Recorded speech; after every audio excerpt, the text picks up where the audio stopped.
Welcome to Lagos. Welcome to the city of excellence. Welcome to the most populous city in Nigeria and of course the most populous city in the continent of Africa. Welcome to the 8th installment of the Access Bank Lagos City Marathon. We've been eagerly anticipating its return for the 8th year, and it is growing in leaps and bounds. The weather is absolutely amazing. The runners are all geared up, and of course the route is set. It's still the same route of 42 kilometers of arduous roads before this. Elite runners and of course those who are running for fun and for a course. Welcome to the most amazing race on the continent of Africa, and of course a key feature on the World Athletics calendar. It's such a delight to come through with the best of the Access Bank Lagos City Marathon. Heating up 50,000 all prepared and ready to go, and of course a course record to be broken that has been set since 2020. Not alone on this one, of course, you have to go bring legends into this one. Every year I come through with Inabong, of course, a gold medalist at the Olympics. Inabong, we're all excited as to what to look forward to. I don't know why I keep calling it, it's Udobong. That's what it is. Again, I get used to the name. But look, what's the excitement like for you? As you can actually feel mine. Yeah, we are very excited, not just because it's another Access Bank City Marathon, Lagos City Marathon, but because it continues to put Nigeria on the map of world athletics. Over the past 1 year, athletics has taken a different turn in Nigeria. We've had world records, we've had multiple medals with our women, and coming to a whole shows that as the athletes are developing, so are the administrators, making sure that athletics it remains at the top of the minds of everybody in African athletics. Athletics in Nigeria is the top of the mind of everybody. It is actually top of mind. I agree with you absolutely. How we have seen our athletes affair at the Commonwealth Games and of course the World Championships from last year, and it seems as though that momentum is just coming through, and we expect that should be the case at this edition of the Access Bank Lagos City Marathon. Massive shout out has to go to Lagos State for creating an environment that allows for this to have thrived for the last 8 years. Yes, it's great, and the influx of number of runners. And the other day, I was just looking at the organizers and the amount of runners coming through, not just in Lagos State, even the Nigerian government. The visa processes for most of these athletes has been seamless. They've been welcomed directly from the airports. They've met smiling faces. And yesterday at the technical meeting, a lot of the athletes were so excited and how the city has become much more friendly to them. And it seems that the people of Lagos are now appreciating the tourism potential of this event. And every year we all look forward to it. Well, we have eyeballs at the start.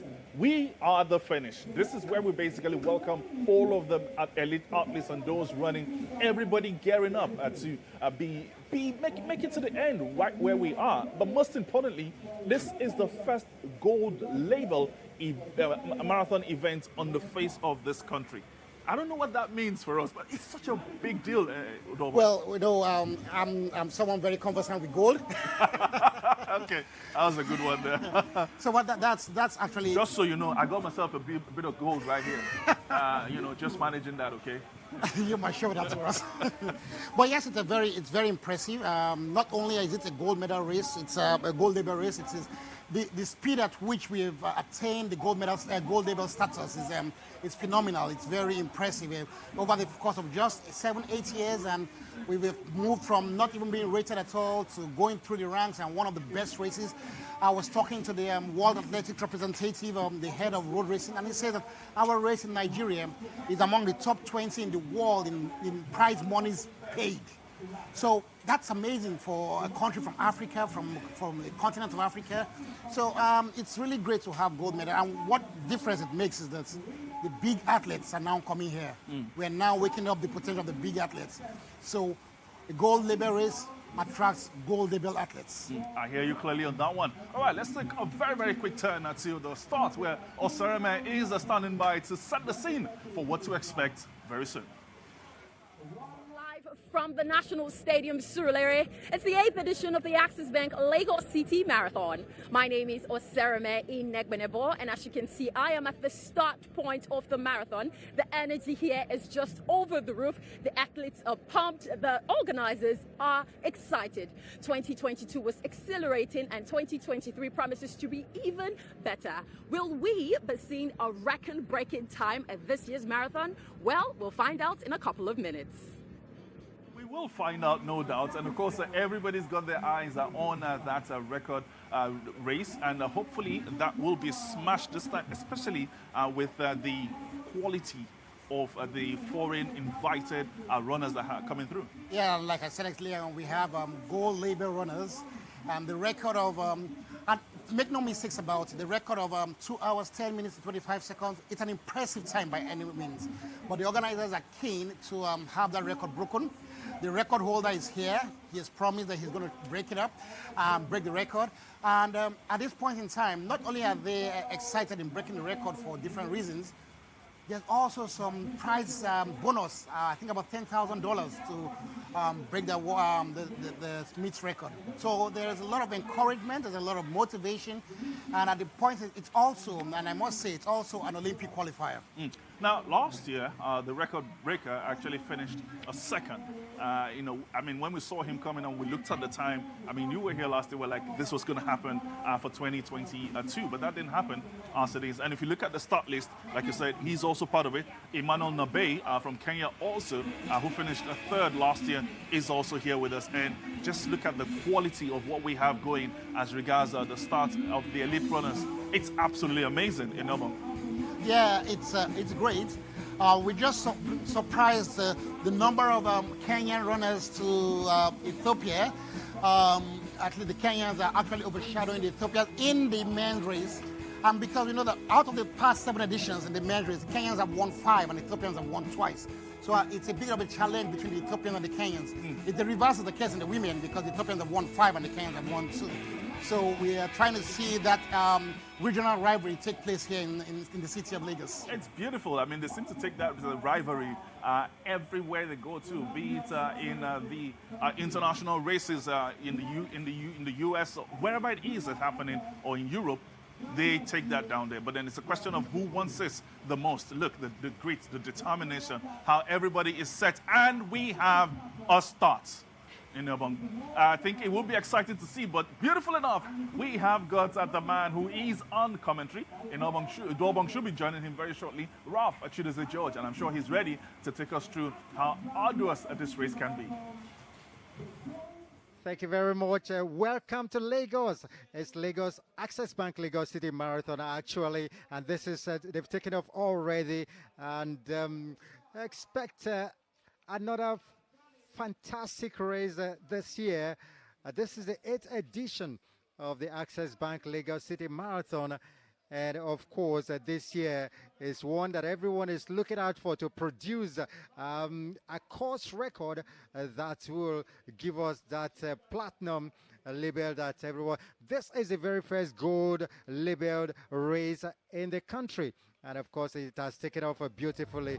And isn't it too early to begin to grab water and all that? But all the same, you don't want to be dehydrated, you know, from the start of the race, and that's why some of them are collecting waters already. Lagos happening live, taken off at the National Stadium in Surulere. And of course, they will run the 42 kilometers race all the way to the point where we are, the Eko Atlantic. There you have the pacer in front, but just about time to bring on a co-commentator. I've got 2 of them, 2 legends already, but then let me introduce the first one, and the ladies first, they say.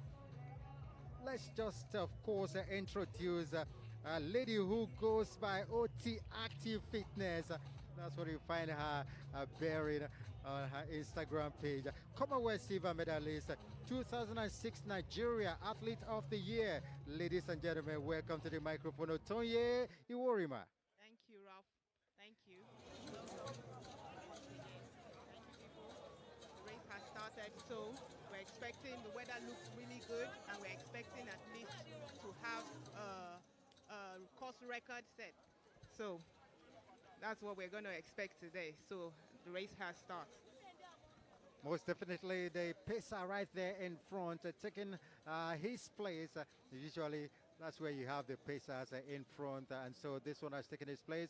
But let me introduce the other man, the legend, that is also sharing the microphone with me in commentating this race, in running the race with my mouth, actually, while the others do it with their feet. I'll be doing it with my mouth, and of course, he'll be joining me. I'm talking about 2000 Sydney Olympics gold medalist, and of course he's won several other medals, but that's the biggest you can talk about, Olympic gold medalist. Welcome to the microphone, Enefiok Udobong.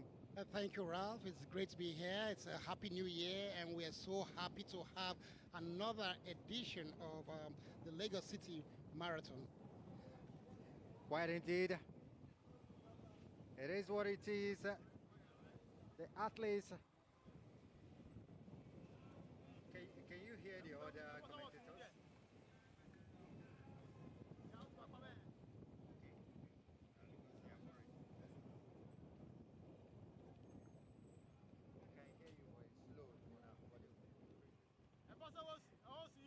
All right, you have the race moving through. Past from the stadium where they took off. You have the elite athletes way in front, and just good enough that this year you have the names of the athletes well displayed on their vests. Interestingly, you have the pacer doing his thing. That pacer I've been talking about. The pacer, of course, is Chair Bernard from Kenya. We have about 3 pacers in this race to take us to different levels of the race, and I think Bernard will take us the longest, so 35 kilometers. The purpose of these pacers are to get a steady pace in which they can run, because they're all gunning for the record, like you said earlier on, Ralph. So these are some of the important things that we have to understand in the race, Atonya. Okay, as we see, we know that now we are a gold label race. So they have to maintain a certain pace in order to do 2 hours 10, below 2 hours 10. So as we can see, we have Emmanuel Nubai, we have David Bamasai there. Bamasai is the course record holder, 2020. He was also second last year. So I spoke with him yesterday, so he's here to try and set another course record. So we're good.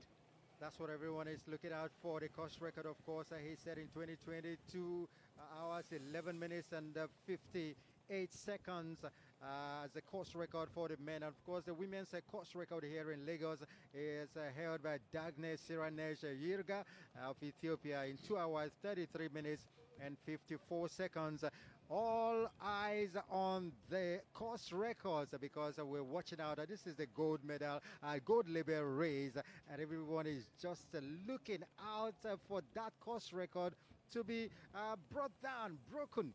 And who else, if you have the man that set that course record with that blistering race in 2020, and of course, Cherub.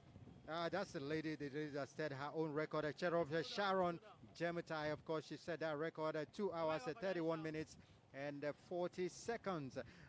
And of course, you have Bamasai, who set the course record, of course, in 2020, 2 hours, 13 minutes, and that's not correct, by the way. 2 hours, Ufata Derenesh Deresa Deleta did 2 hours, 11 minutes and 58 seconds, but that course was broken in 2020 by Bamasai. Well, Ralph, we have to just understand as we watch these athletes run through, is that the men and women who start this race are doing more than just run a race. They are pushing their bodies to the limits of human endurance. And it's a testimony to their superhuman efforts to overcome these elements. There are lots of elements that they have to overcome, as you can see, the humidity, the weather, the training, all environmental obstacles. But in reality, it's more than just that. And when we sit down and watch a race like a marathon race, we know that it's more than just that. In a world where we battle a lot of oppression and inequality, hunger, poverty, climate change, these young men and women are showcasing the power of the human spirit and the limit in which we can push our bodies and which we can endure and absorb all these things. So wherever they're coming from or wherever you're watching from, when you see the young men take up a course of a marathon race, just know that it's more than just a physical endurance that they're going through. They're going through a lot of things, and this is an encouragement for people around that when you take up running, you take up a lifestyle, you take up something challenging and something enduring, and nothing exemplifies that like a marathon race. What a person to tell you all about races than Enefiok Odobong, giving it as it is at the moment. The endurance that goes with the races, of course, he knows everything about it, the way he endured in 2020 to push forward, push Nigeria to the gold medal at that Sydney Olympics. But everything is put in place. The major thing he talked about is running your race the way you want to do it. And it's been fantastic so far for these athletes that have come from different countries to be part of the Access Bank Lagos City Marathon, the 8th edition. Yes, Ralph. We can say that there are certain factors that come into play when an athlete needs to break a course record. You know, things like the weather comes into play, things like the mindset comes into play, things like the kind of shoe they're wearing comes into play, and also pacer comes into play. I remember when Eliud Kipchoge broke the world record, or when he ran the fastest time, that was the under 2 hours in Berlin. He had 42 pacers. He had one of the best types of shoes, and he had the right mindset, and he ran under 2 hours. So a lot goes into that. So the mindset of the athletes also goes into play. So as we are watching, we see even the Nigerian athletes in that group in front running. And we know that in recent times that the Nigerian runners have been improving their times over the course of these 8 editions that we've had for the marathon. So this year we're also expecting the Nigerian runners to best their own times. Well, that's very right. We're talking about Nigerian runners. Are we expecting more from them? They try to keep up with the pace. I know it's encouraging to try and be surrounded by elite runners, and you say, look, let's kind of keep up. How far do you think that our best of Nigerian athletes can go up with the pace of the Kenyans and the Ethiopians? I will say it's very good. Remember, most of our runners, the runners that win, they come from the Bauchi region, and that region has a very good weather, almost similar to those that they have in Kenya. And like I said, the Nigerian runners, over the course of the 8 years we've been hosting this marathon, have been improving. People have noticed their time have been improving. So, and we also know that there's the incentive of the prize also. So all those factors will come into play to help our Nigerian runners best their own time. Well, the Nigerian runners here have to best their own time. They have their own ambitions, and sometimes they may even hope that one of their ambitions is to beat the Kenyans. I don't know if Ralph can forecast any kind of prediction that the Nigerian runner is winning this race today. It's near impossibility for a Nigerian to win it at this point. You know, one thing I've looked at over the years is the growth. We grow in 1 year, we think we're growing in 1 year, and the other year, you don't find that growth at all. So there's been no growth, you know, in terms of, there's been no improvement again. The way the Nigerian athletes, marathoners have been going. I think Otoya seems to disagree with you. I would disagree with you, because if you look at the time, for the course of the 8 years we've been hosting this marathon, the Nigerian runners have been improving their time. Yes, we need to invest more in the Nigerian athletes. Like I said, we have a region in Jos, in the Plateau region, that we can actually have a training center for the marathon runners, or we can collaborate with Kenya or the Ethiopians. But Nigerian, the incentive is there, and the Nigerian runners, you know, Nigerians, we are go-getters, so that incentive there, they will improve. Oh yeah, they will improve, Otoya says, and we need to get the experience from the Ethiopians and the Kenyans. As they cross the 10 minutes mark, it's Naibe and Munga. The Kenyans are still bundled up together and trying to keep pace with the pacer. The pacers have targets, and to break this course record, we have to keep an eye on the time, because at the half marathon stage, they need to have done 63 minutes. That's an hour and 3 minutes. There's something very peculiar about the Lagos Marathon course, is that the Lagos Marathon course, it's a level marathon course. It's almost a leveler, and that's it. It's not so hilly, and there's not so much hills and valleys and everything.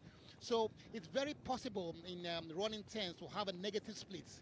And a negative split is when the first half of the race is slower than the second half. That the second half is faster than the first half, which almost never happens in an athletics race. But the marathon course in Lagos is so unique that there is actually a chance that we can have a negative split. And if we have a negative split, we just have to look at 2 minutes, 1 hour, 3 minutes, 1 hour, 4 minutes at the halfway stage to break this course record. And the race is building up gradually. In Ethiopia, we don't have hills here. We have bridges and all that to climb. Beautiful topography. If I would put it that way, in Lagos, not the same we have in different other countries, but it's fantastic here. There they are, the pacer in front. Of course, Checher Bernard, his own personal best in marathon itself was 2 hours, 29 minutes and 53 seconds. That he did and at the Roads marathon in Greece. Well, he's a very useful runner, but he's more of a track runner because he's run the 3,000 meters, he's run the 5,000 meters, he's run the 10,000 meters on the track too. But he's gone into a lot of road racing. He doesn't do a lot of much of marathon, and no wonder we're giving him just 35 kilometers to run. But he's a useful runner, as we can see through the men running through the city of Lagos. Of course, for those of us, the Nigerians are very well aware of the beautiful topography we can see in Lagos, which we call the fuel queues. I think it's building up. It's one of our tourist attractions here in Lagos at this point of the year. I just laugh to I laugh about that. That's funny, but that's what it is. Not much, not something to laugh about anyway. But then that's what we have. It is what it is. It is what it is. Also, I would like to point out that if you watch the Kenyans or the Ethiopians run, it's almost like those runners in front is almost like a choreographed running. If you see the way they run, they do that. It's like they have a pattern, they have a style, choreographed running. Those that want to stay in front, because there are certain runners that like to run in front, and there are certain runners that like to stay back and like follow somebody else. So it's almost choreographed to see it. It's almost beautiful to watch, like a dance. Where the leading pack we have in front, and we'll see how what Tony just said will pan out as the race progresses. But here you have a Kimayo, running alongside the pacer there, Kimayo, Shadrach Kiptu Kimayo, the Kenyan, 30 years of age, and of course with his personal best in marathon of 2 hours, 12 minutes and 52 seconds. He ran in Nairobi Standard Chartered in 2017. And if he keeps the way he's going, then we might have something. Where is Bamasai, by the way? Well, as you can see, the pacer having some communication with the running pack. He wants to make sure that he's on pace. It will not be very good to run out too much. He must be running with them. And because they need a fast time, we expect a very, very fast race. And maybe, like we have been saying earlier, we're looking at the course record and the line. 2 hours, 10 minutes is the target. This is a feature gold label race for the World Athletics.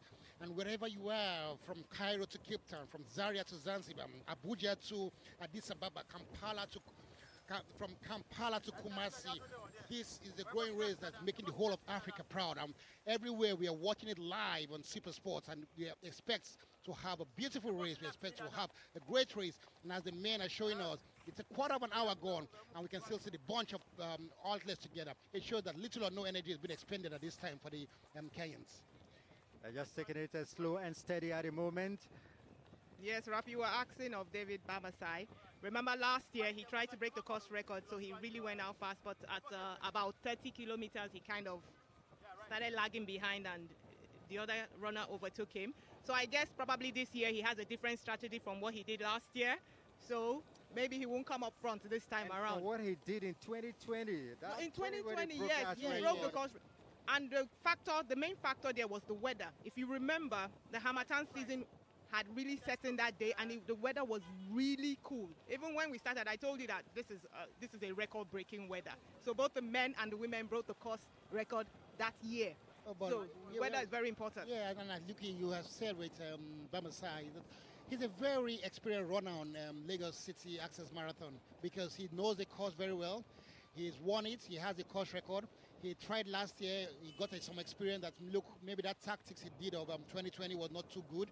So I believe he's come with a different strategy now. He's promised that he's going to break the course record. And he's the one we are looking out for. He's not going to be in the leading pack. Like we always say, this is a marathon, not a sprint. So I believe he's judging his paces right. And as long as the pacers keep... we're supposed to have 3 pacers.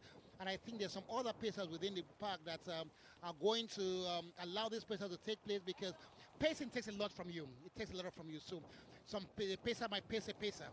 And then at a point in time, the second pacer will take over and take over the race. And like we say, we have about 2 or 3 pacers. The law allows for a maximum of 3 pacers.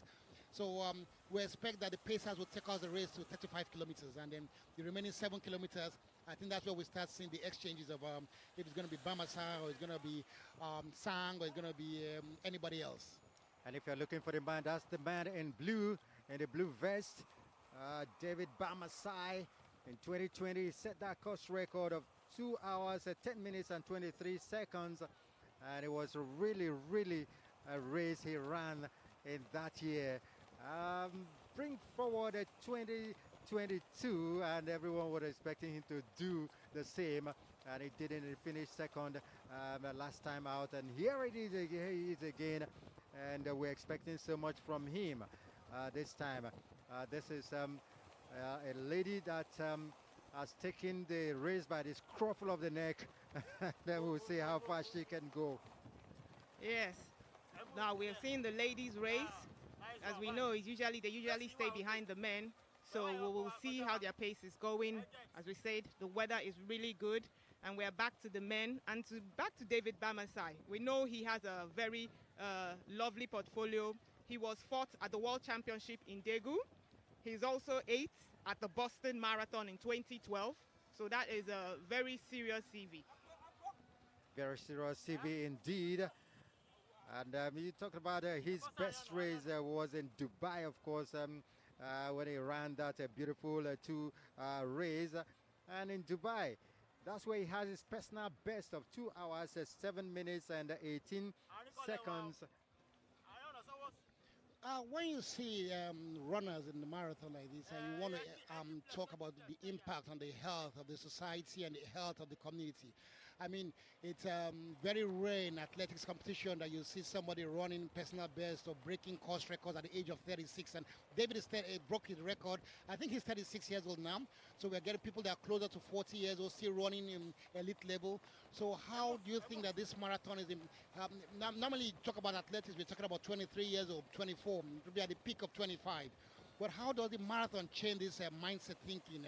That's why you do a lot of running. How do you think running helps in the health of the individual?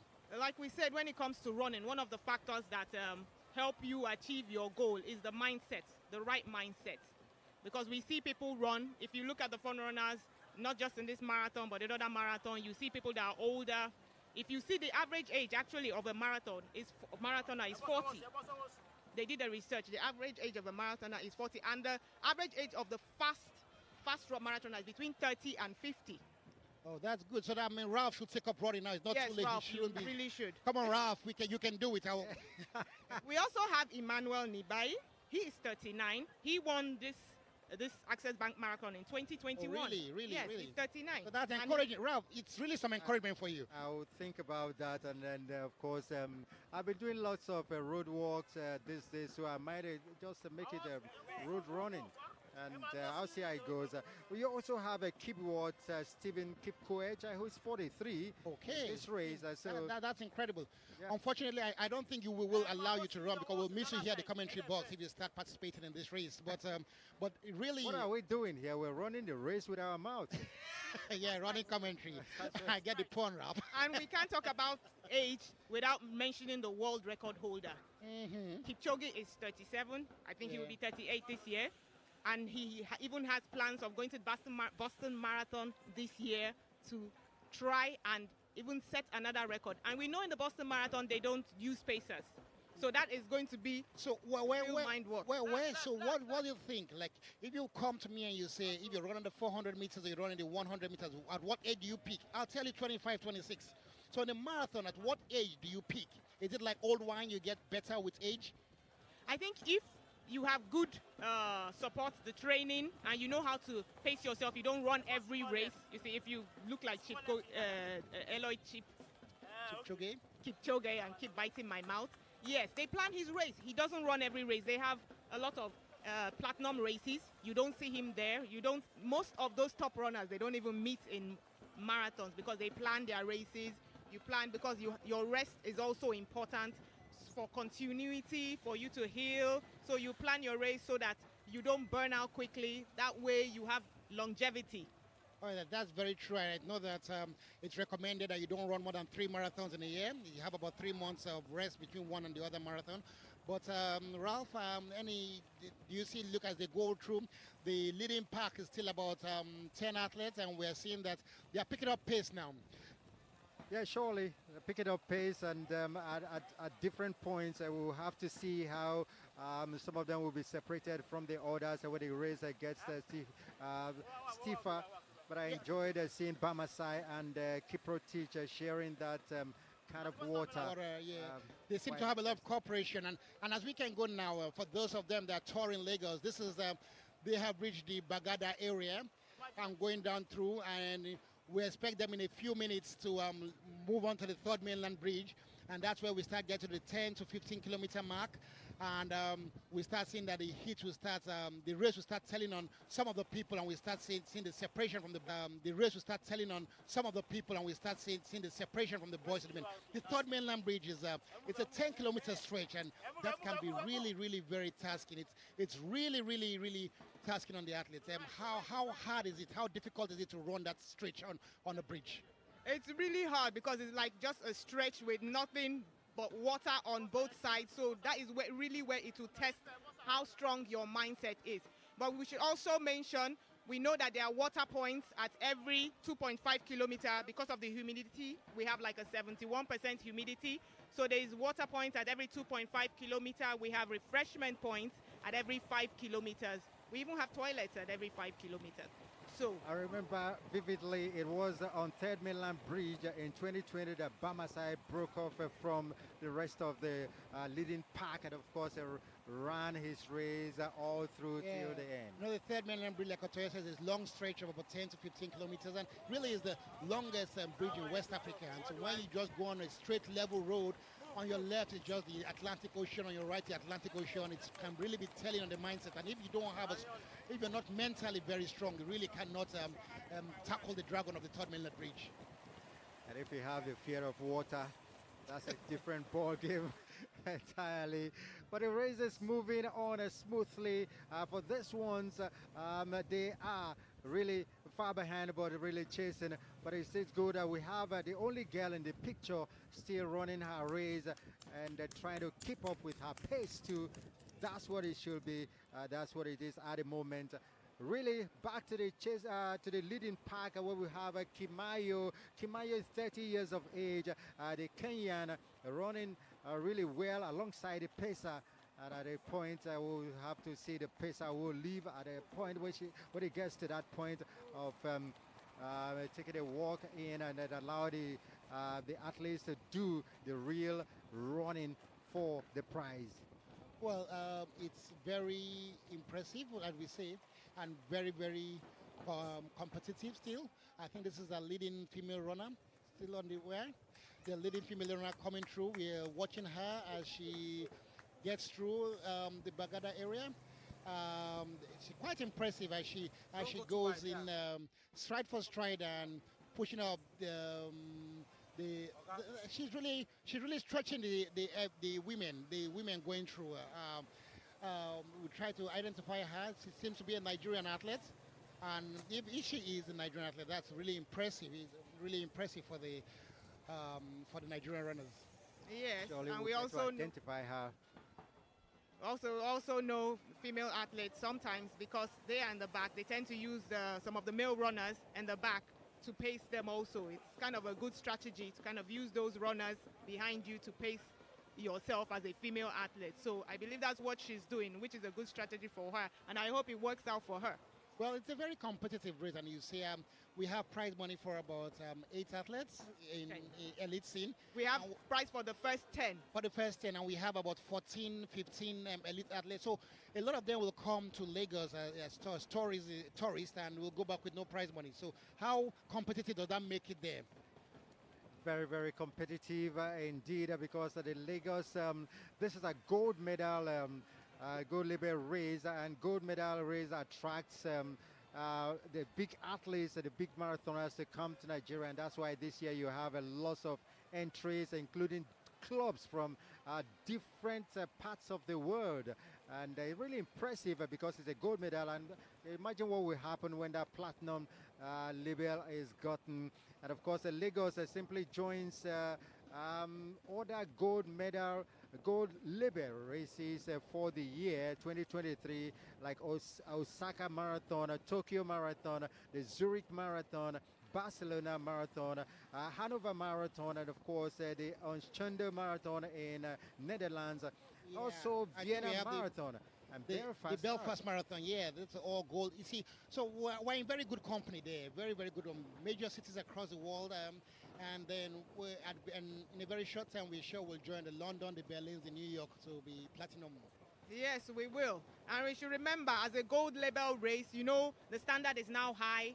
Things like security, the beeps. If you notice, the athletes are wearing beeps back and front to make sure the time is captured, because you can use this rate to qualify for the 2024 Olympics. You can use it to qualify for the World Championship this year.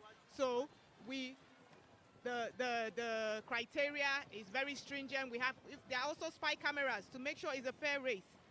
So as a gold label, we have a lot of, the road blockage is blocked for 6 hours, so people don't go there.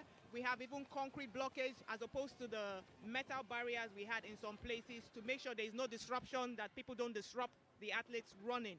So as a gold label race, yes, it's really high, and we have a lot. Because even the athletes are categorized in different labels. You have platinum athletes, you have gold label athletes.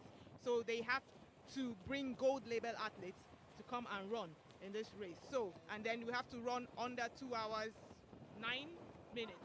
Well, like Otoya said, there are different criteria for having a gold label, which we must meet, and which the city of Lagos, led by His Excellency the Governor Sanwo-Olu, has been meeting and has been supporting this, and also Access Bank, the major sponsors. And so everything has been given to the athletes. So the only thing that we need to meet, and the last point I was here we're trying to make, is the timing. So the athletes need to, they need a sub 2 hours 10. So we are hoping if this bunch are still together at the second half of the race, then we might see a course record broken, because you need competition. We need competition, and as long as they're together, as long as we still have a competitive bunch of about 5 to 8 athletes together, then when we come to the very, very gruesome end of the race, we're going to be hoping that we'll see a new course record. Like I said, we keep an eye on the time. At 1 hour 3 minutes, we expect to have crossed the 21 kilometer mark. If we do the 1 hour 3, 1 hour 4 minutes, then we're on course. To whom much is given, much is expected. So the athletes, the onus on them to give Lagos that new course record of below 2 hours 10. And so if we have athletes in both male and female doing well in cutting down with the course records, and that platinum label that Lagos is seeking for, we might just get it. And so at this point, they still have all the top athletes, the leading pack is still all running same. Kimayo alongside the pacer. That's the way it's been for quite some time. And of course, we're expecting somebody to break off at a point.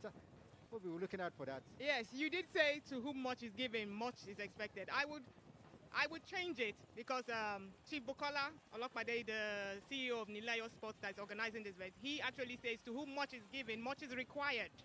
Yes, because here there are more incentives. If you break the course record, there's $10,000 bonus. If you break last year's record, there's an additional $1,000. And I remember I was sitting with them in the technical meeting, and I saw they were motivated. They told them the bonuses, and so on. I told them that you would also help this label race. If you break the course record. Not only that, of course, it will give you more visibility, which will make you more marketable. So there are a lot of incentive for athletes.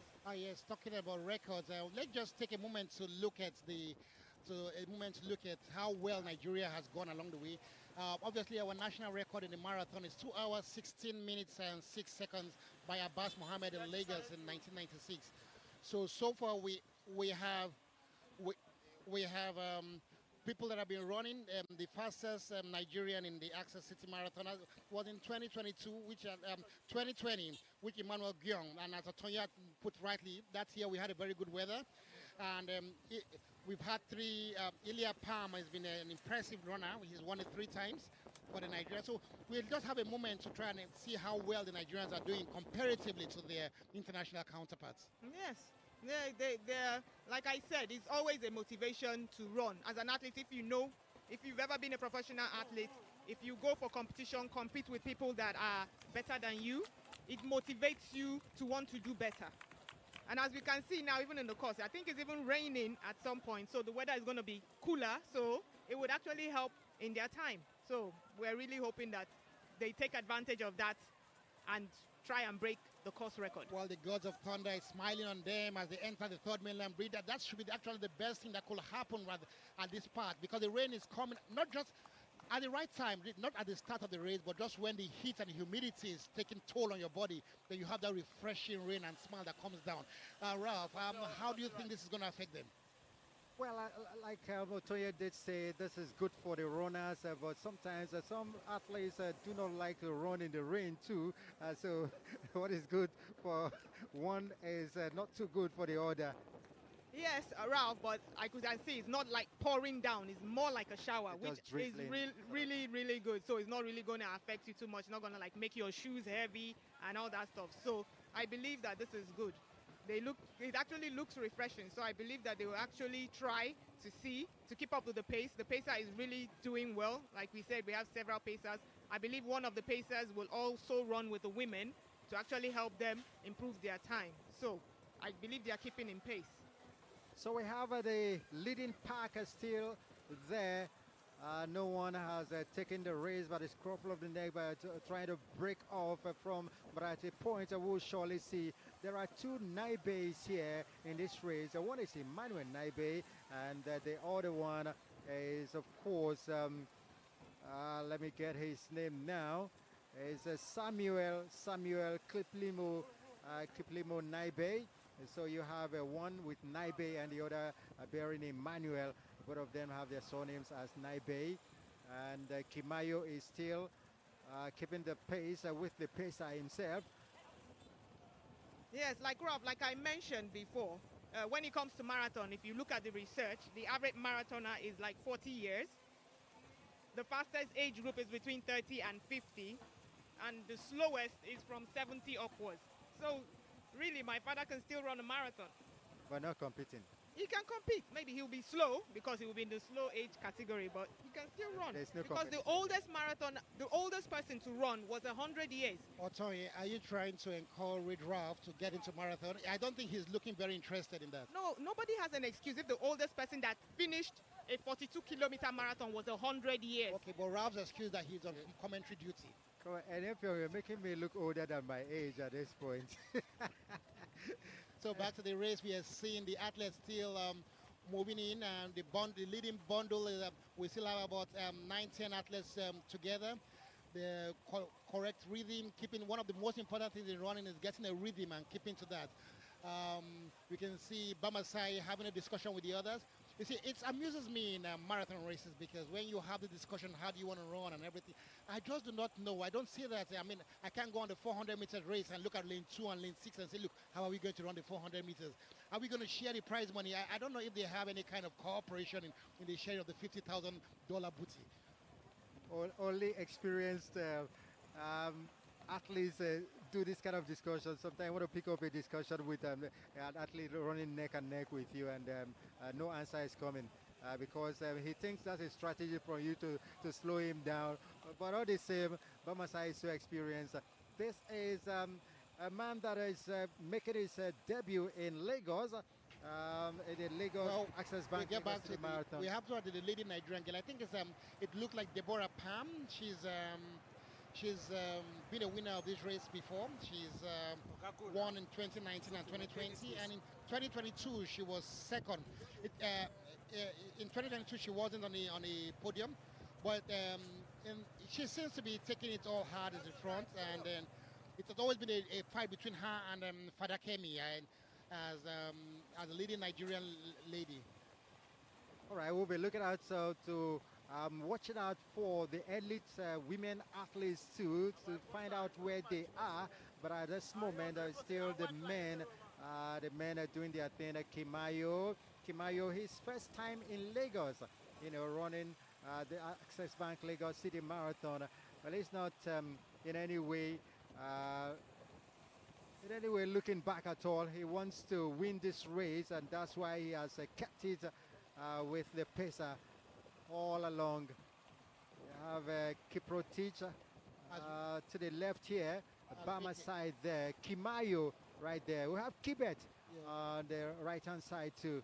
As we can see, they climbed the dreaded bridge, and at this point in time, we expect to see some kind of separation over the next 3-4 kilometers. And at the point this is about the 12 kilometer mark, and the time they should be closer to the 15 kilometer mark, closer to the 15 kilometers, judging from the time they have run. And this is actually the pacer trying to encourage them that, look, we need to keep it together, guys. We need to keep it together.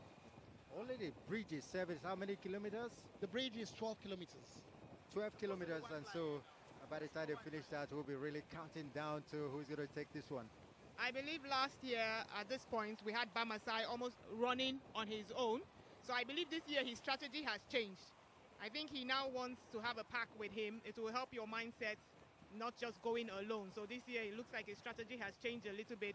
Last year about this point he was almost on his own at this point. Not quite at this point. It was a little bit further when it broke up on the bridges. Yeah. But we have to notice while he was on his own, like Otoye says, towards further down in the bridge. But this year we have more quality of runners. So he's not going to expect to just blow the field away. I mean, it's a gold label race, and we have gold label runners there. So nobody's going to give him the win or the opportunity just to do that to them. No. Exactly. There you have it, Naibe Samuel Kiplimo Naibe, 30 years of age, and you have Emmanuel Naibe too, who is the Kenyan, who of course has been in Lagos almost. He was here in 2021 and 2022, and on both occasions he won in 2021, as a matter of fact. Yeah, that is Deborah again. We are looking at it at this point in time. She's done very well over the course. She's won this event, like I said, twice before, in 2019 and 2020. She trains with Emmanuel Geong, who also is a Nigerian winner too. She's from the Plateau region. She's been running track, and she's been running track from anything from 5,000 to the marathon. Like we talk about the Plateau region, like I was saying, because most of the runners that win come from the Plateau region. It's almost of a similar climate to Inten that has in Kenya, that has a very strong training camps for athletes. A lot of the Kenyans train in Inten. So it almost has a similar weather. So if you actually look at the Nigerian list, winners, men and women, almost all of them come from that region. So that is a place for Nigerians to focus on, to put their eye on. If we're going to train our athletes, if we're going to have training camp, that is the region to put our eye on. And that region actually included not just the Jos Plateau, also included Adamawa, Taraba, and all that. That's the region. Actually, Taraba has one of the highest, in the Gembul Highlands, have one of the highest altitude in the country. What we've seen, I'm seeing an athlete, Ben Aksang, in the leading back, and he seems to obviously know what he's doing and running there behind there, and he's been looking at the pacing, looking at the timing, looking at everything that they are meeting it. And we must know that at this point in time as they run, they have targets, and the sponsors have put milestones every 5 kilometers. They have seen last time that how many kilometers go. So they have information at their fingertips as they are going. Probably they look at their timing to see. There is also a vehicle with the electronic timer showing them how fast they're going. So I think every like Otoya says, everything is given to them. So a lot is instead not expected. A lot is required from them to break this course record. That's the man you talked about, Sang there. Of course, he was here in 2020 and finished 9th. And his personal best is 2 hours, 10 minutes and 59 seconds that he ran in Enkole Marathon in Istanbul. That's Sang we're talking about. But now you notice that they are putting up some kind of a single file at the moment. Yes, that's what what the race is changing. And once it goes into single file, you know that the pace has started to tell. And that's the time you start knowing a fast race from a slow race, because when they're still together, bunch up, you know that they're more comfortable. But once it goes into that single file, then the races begin. Also, I would like to note, because I do some running, some marathon running, one of the strangest things I noticed when running is that if you're running uphill, you actually have to run faster because of the resistance. That is actually a running strategy. You have to run faster when you're running uphill. If not, you will cut out your time. Then you can actually take it easier when you're going downhill. So if you ever notice them trying to run faster, usually on a slope. Yeah, that's a technical idea from Otoya running there, but we should know that they're on the bridge now, so it's a level road, it's a level ground. So they can see before them the miles and miles of coal tar and miles of water. It's at this point that mentally they have to be strong. Mentally you have to be strong. And of course, these ones are mentally strong, I must say, because they run races across different parts of the world. Yeah. This man, the camera has been on him, Sang, but that was to talk about Bamasai. It's been really, really good. He loves Lagos. Yeah, he does. He does love Lagos, as we all love Lagos, and so does this young lady. She loves Lagos. She loves the Access Bank City Marathon. She's coming from some 7 hours away and 700 kilometers away from Jos, and she loves Lagos. You can see that she's on the bridge too. So she's actually running. She's quite impressive if she keeps this up, because if at this rate, she probably will make a course record in her own, whether for the Nigerian athletes or for her own personal best. Yeah, so she can actually make the top 10 on the elite side and still make the Nigerian side, so she could get prize money from the Nigerian winnings and also from the elite winnings, which has been done before 3 years ago. So that's actually a good incentive for her. It just looks like these ones have had enough of the pacer. They've had enough of the pacer, and of course they've broken off from the pacer, and of course really moving as fast as they could at this moment. The pacer is behind, and soon he will drop off the race. He haven't done his job very well. Success Bank Lagos City Marathon. Okay, so just joining us is the 8th edition of the marathon, the very first ever gold label race in Nigeria. And of course, these athletes are really bending the roots. Well, that was the other pacer we saw the other time behind. But this pacer, Chachir, is still in front. And of course, Bamasai. Kibet won't accept anything from Bamasai. Now I think we are looking at where our medals are going to be shared. But I think it's going to be Bamasai. They're trying to keep Bamasai on the move. Kibet and Sanga put him together, and they're walking towards run. And at this point, you can see that there's a strategy now. This is the strategy of the race. And great strategy too. Bamasai might soon a quick look back at Sang, where Sang is. Not quite by his shoulder, but very closely behind. Bamasai might just want to break off at any point in time, the way we're looking at him. But this is the lady that is really, really leading in that women's race at the moment. Deborah Palmer has taken it upon herself to run a race of her own. And so far we've seen her, at least from the commentary position, as if she's the only woman on the race. But so far she is quite impressive in her race. And within this, she could even shatter the Nigerian course record on this, because last year we had 3 hours for the Nigerian lady, but we've had a best of 2 hours 45 minutes. So it's impressive that even with the elite athletes, Palm has been in front of them. Back to the elite athletes now.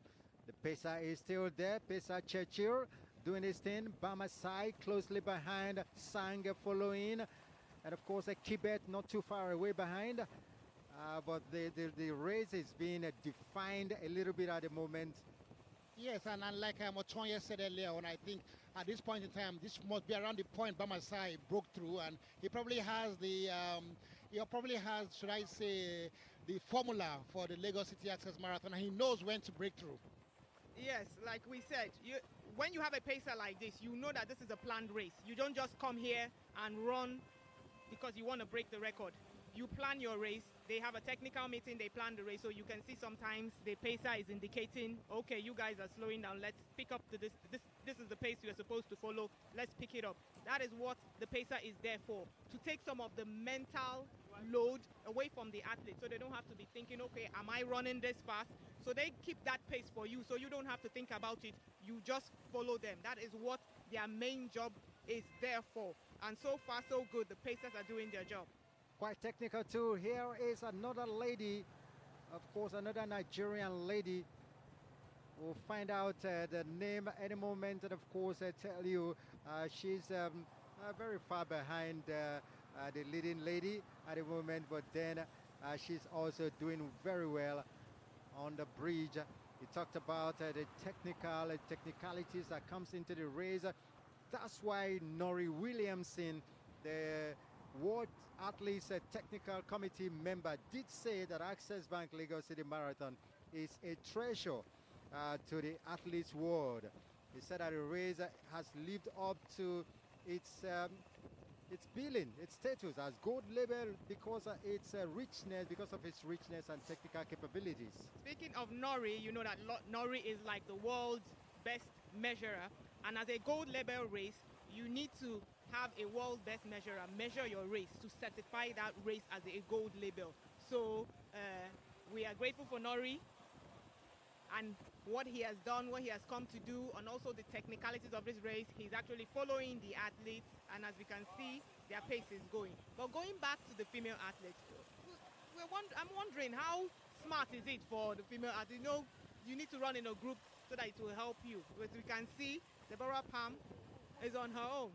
So she really has to work. Nobody is pacing her, so she's got a lot of mindset work to do, especially as she's running over the third mainland bridge.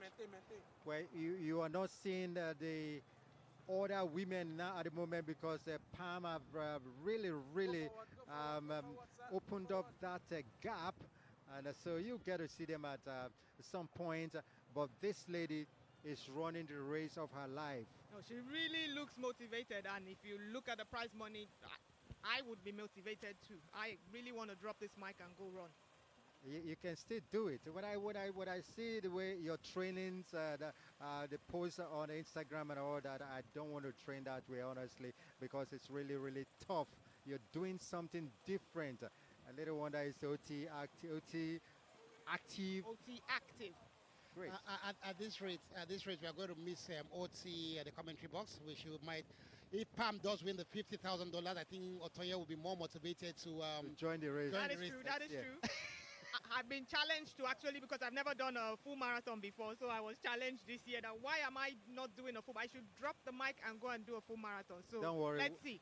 We'll be here, chanting for you and urging you, go OT, go OT. The motivation is there, so sure. Maybe I should. Let's get back to the race now. Still on the bridge. It's a 15 kilometers bridge. As you can see, one of the athletes has lost his beep. You see, that's why we have two beeps. These are the things, because if he loses all his beeps, you cannot track his number. You cannot track his progress. So that's why for a gold label race, you need to have two beeps. So if you lose one, we can still track your running with the other beep. Exactly.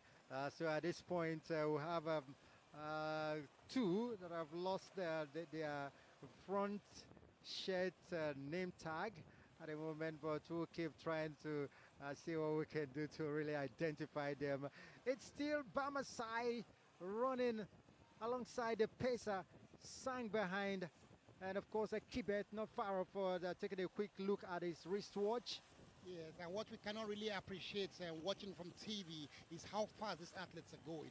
Those of you that, those of us that do some kind of road running, you'll know that if you go at 5 kilometers, 5 minutes per kilometer, you are running really, really fast. But these athletes are going at an average of 2.5 minutes per kilometer. 2.5 minutes per kilometer. That's amazingly fast. You're talking about 25 kilometers an hour or thereabout. I mean, if you're driving a car, you know how you can go that's fast at an average speed. As you can see where they are still on the third mainland bridge, we're done up 52 minutes and 11 seconds unofficial timing as it were, but it's still a good one. Bamasai, you know, it was almost at this point last 2020 that he said, I've had enough of the pacer, and of course broke off, and they were chasing him like someone that stole something at the market square. And unfortunately, it's like they caught him from stealing something at the market square, because last year he was caught at the last 1 kilometer, 2 kilometers. But 2 years ago he did it successfully, and he seems to be ready to do it again this year. So we are impressed so far with the way he's kept with the Pacers, and we hope that the Pacers have the endurance to stick with him. You know, in 2020, doing 2 hours, 10 seconds and 10 minutes and 23 seconds in 2020 to come in second in 2022, doing 2 hours, 13 minutes and 37 seconds. Well, Otonya talked at the beginning about some elements. You have to look at the elements. We do not know. The weather was very good in 2020. Last time, the other elements, and we also said that for a bad race plan, he probably took off too early. And then, you know, he took off and he left the Pacers, so he was on his own. So he probably didn't pace himself too well. He was probably running faster than he should have. So he kind of hit half the wall, like I would say, at the 10 kilometers to go. So I believe he has planned his race very well this year. And now this is Deborah Palm. Well, no, this is not Deborah Palm. She's slightly in front of this Nigerian man running there, taking the way. But this is Deborah Palm here. She's the leading lady marathon, and now we can start getting excited about her, because if she keeps this up, she will be the first Nigerian winner. And if this is Deborah herself, then she will go home with a $50,000 purse. That's how encouraging is that for the Nigerian runners? Oh, not just the 50,000. That's 15,000 in the elite side. Then she will go home with the 3 million on the Nigerian side also. And if she breaks a course record, she will go home with an addition $10,000. I think she'll be due for retirement after this. No, why would you stop when the going is good? If she wins this, then her training will now escalate. She will now have probably enough money to go and train. The elite runners, and this is Sang, and still trying to keep up with Bamasai. Bamasai in front, probably I think if the pacer is still with him, the pacer is supposed to take him to 35 kilometers, so we expect that he should still have a pacer, or he has decided to go on his own at this point in time. He probably feels the pace was too slow for him, and he has this very unique way of running, and he tries to go for the negative speed at all times. We've gone almost a kilometer, and we are looking, like keep an eye on the clock. Yeah. 1 hour, 3 minutes. 1 hour, 3 minutes at the 21 kilometer mark. That is when we are sure that we are going for a course record. That's where we're sure we're going for a course record. Keep to it and keep watching out.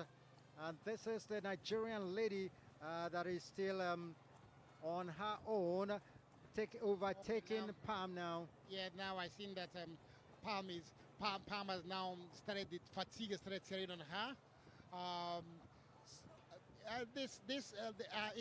It looks to me like Father Kemi, but I'm not too sure at the point in time, because we know that Palm and Father Kemi have always been tussling out in the Nigerian scene. But it looks like another Nigerian runner trying to make history here. Like we said, the motivation is really high, but it's still early days, so you never know. Bamasai, sorry, Otoye. Bamasai has gone back to his playbook, and this is what he does every time, every year. He did it in 2020, did it in 2021. Will it work this time around? He's left everybody behind. He's obliterated the field. He's gone on its own. And if you're looking at, he knows how to conquer the bridge. And this has been his specialty. This has been his strength. As we can see him, easy, his legs, the rhythm there, his breathing there, his arms moving, the power there. He seems to have a lot of energy in tackling this bridge. I mean, it's if he was Nigerian, I would say he's from the Niger Delta. Well, as we know, he's been here. This is his third marathon, so he should be very familiar with the course. So I know that he has planned his race. So he knows what he's doing, experience. Not just experience in the course, but experience in winning. Like we said, in 2020, he won it and broke course record. Last year, he came second with also one of the best course times.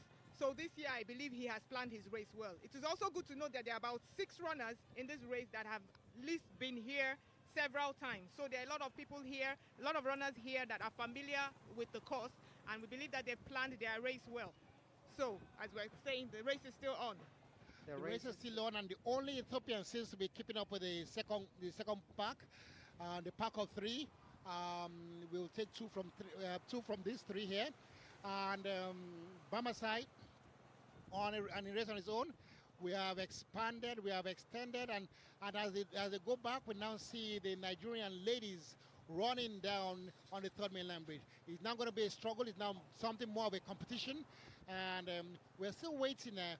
From our commentary position, we haven't seen much of the elite athletes, the Kenyans and the Ethiopians, or we had more of Kenyans. So what are we saying, Atonya? So, and I want to ask you, how much of a, you see how the Kenyans and sometimes the Ethiopians, they cooperate in their races. Do you think is a system we have in our own race? No, it's not our culture. I mean, we are not going to cooperate to try and run fast. Everybody, as we say in Nigeria, or you answer your papa name. So you run on your own and you try to win the money and try to do what you can do. It may be something we need to learn that it's a strategy. At a particular time, it helps to conserve energy when you exchange leadership. One person leads for a while, the other one leads for a while. Because what we should understand in leading the race is that there are lots of physics behind it. Because when you're in the front of the race, you tackle the elements, the air pressure, you're breaking through the air, so it tells on the muzzle. So that's why sometimes we get pacers to make to open up the air for you, the airways, so that you will not use as much energy. But as we said that, David Bamasai, who has promised that he's going to break the course record, is running out now, and we are reaching the hour mark, and we do not know if we are close to the 21-kilometer mark. I think the 21-kilometer mark is as we go down, we climb the Ikoyi Osborne Bridge as we go down there. That might be about the 21-kilometer mark. So we'll look at that. For those of us that are familiar with the Lagos scene, to look at that and see how impressive that is. I did talk about that at a point. He will surely be not going with the pacer anymore, and so Bamasai has broken off almost at the same place he broke off in 2020. And of course, around this is some distance. He has opened up this gap between him, and so he has. We have the leader now, and of course the chasing pack. But here you have the lady, the Nigerian lady, who has gone past, and of course going to where she was before. She was overtaken, and then she's back to leading now, and opening up some gap too. We have just passed the hour mark, and like I said earlier on, we now keep an eye on the clock. If we can get to the 21-kilometer mark in the next 2, 3, 4 minutes, then we are on course for a course record. This is the leader, Bamasai, and he must have that in his mind. He has the electronic timer in front of him. He knows where 21-kilometer mark is. He knows what time is required for him to run there, and we'll keep on watching and see when he gets off the bridge and down to the city of Ikoyi, the province, the very luxurious province of Ikoyi. Yes, we should also note that that one of the things that we said one of the factors that affects how fast you run is the shoes that you wear. In the last year alone, most of the shoes that come out have been really fast. And since after COVID, if you notice, records are being broken left, right, and center. So are you giving the credit to the shoes or to the athletes training? It's a factor, all of them. Like I said, the weather has to come into place, the shoe, your mindset, and also the pacer. All these factors have to come together as one for you to create like a world record, a personal best, or in our case, a new course record. And now, as we watch the winner, we see that the leading ladies, hopefully it seems from our commentary point of view, are the Nigerian ladies. And they have about a 10-20 meter gap on others following them. It's a leading pack of two. And we are yet to confirm whether they're totally ahead of the Kenyans and Ethiopians. But if they are, and it seems likely that they are, then it's an impressive run, Ralph, from the Nigerians. Indeed. Who confirmed that? At the moment, we have the lady taking over from, and that's Lasisi Felicia Detutu in front now. You can see the shoes, as Atonya has been saying. These shoes have some sort of absorption control, cushion to help. I'm telling you, how important is that cushion in running? You know, a lot of research and technology goes into the making of running shoes. Like I said, in the last year, the shoes have become fast. So it has become a very big factor in how fast some of the athletes run. So it's a question of how your foot placing is. Like I said, a lot of factors go in, not just the shoe. Of course, you have to train. Of course, the weather has to be good. But in terms of the technology, it has really gotten really good in the last year. And what is really good is the impressive way in which David Bamasai is destroying the park. David Bamasai, and as we're looking at the clock now, it's 63 minutes. And at this point in time, we expect and we hope that he's reaching the 21-kilometer mark. Because if he does, 20 kilometers, so he's about, we're a little bit behind schedule. Because he needed to be on the 21-kilometer mark if he gets to 21 kilometers within the next 1 minute, that's it. He needed to get there 63, 64 minutes but if he has a negative split, there's still a lot of hope. And I think Bamasai had known that the pace was not fast enough for a course record, so he had left them behind. Exactly.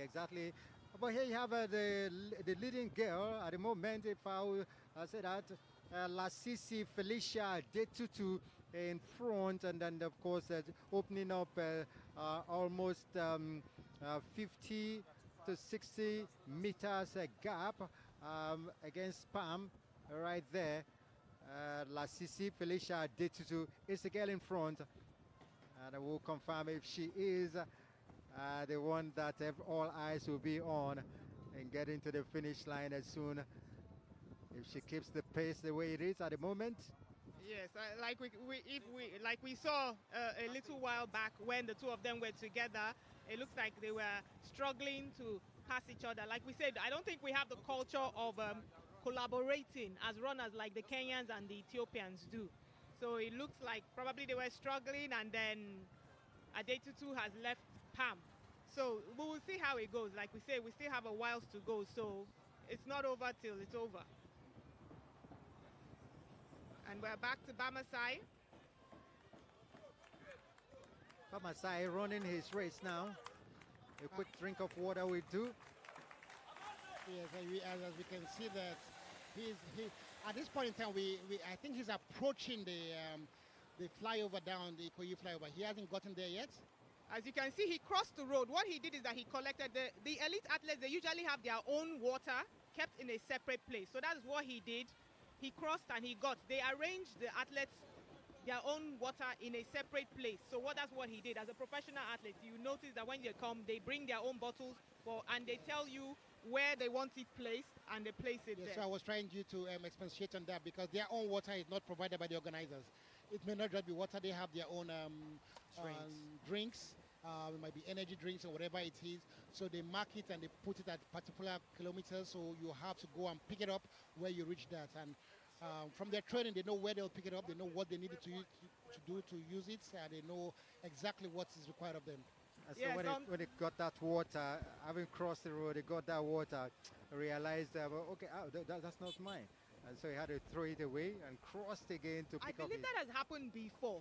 And sometimes when the runners are like, there are a lot coming to, I think in the Olympics, Kipchoge actually missed one of his stands because there were a lot of them going in at the same time. So if you notice, they now try to give a distance between the tables where they put the distance, because if there are a lot there, it's kind of like first person first, you notice that they tend to speed up so that they get in front, so that they don't collide with other runners. And usually it's during the later stage of the race where the Ridley Park would have filtered. They're more in a single file. So the waters come about like 20 kilometers, 21 kilometers, and at that point you know that they're not going to be bunched up. And they are not bunched up, as Bamasai is taking the race on his own. He grabbed another bottle of Aquafina from one of the sponsors, and he's running and he's doing that.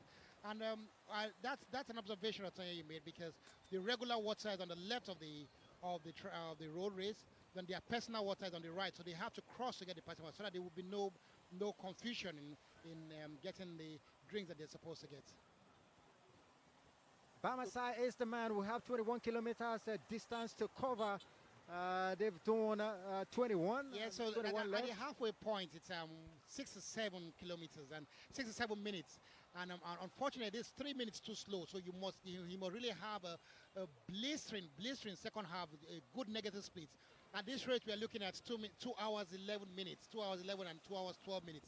And except Bamasai can change the course of things, we may just have seen the course record not really tackled at the point. That would be a major disappointment, but all the same, that it does happen. We'll live to chase that record another day, another year. Yeah, because a pacer, to get to that record at this point, a pacer should have been with him till 35 kilometers or 30 kilometers, and we can see in the first 18 kilometers he's left the pacer. So probably the pacer has a lot of work to do. The pacer had just one marathon race under his belt, and in that marathon race he set his own personal best of 2 hours 29 minutes and of course 53 seconds. Maybe that's not the athletes are far faster than the pacer, and that's why you have Bamasai saying I've had enough and broke off. Yes, if you see in some of the platinum races, like I said, the fastest time ever, the Guinness Book of Records, the fastest time is 1 hour 59 minutes by Kipchoge.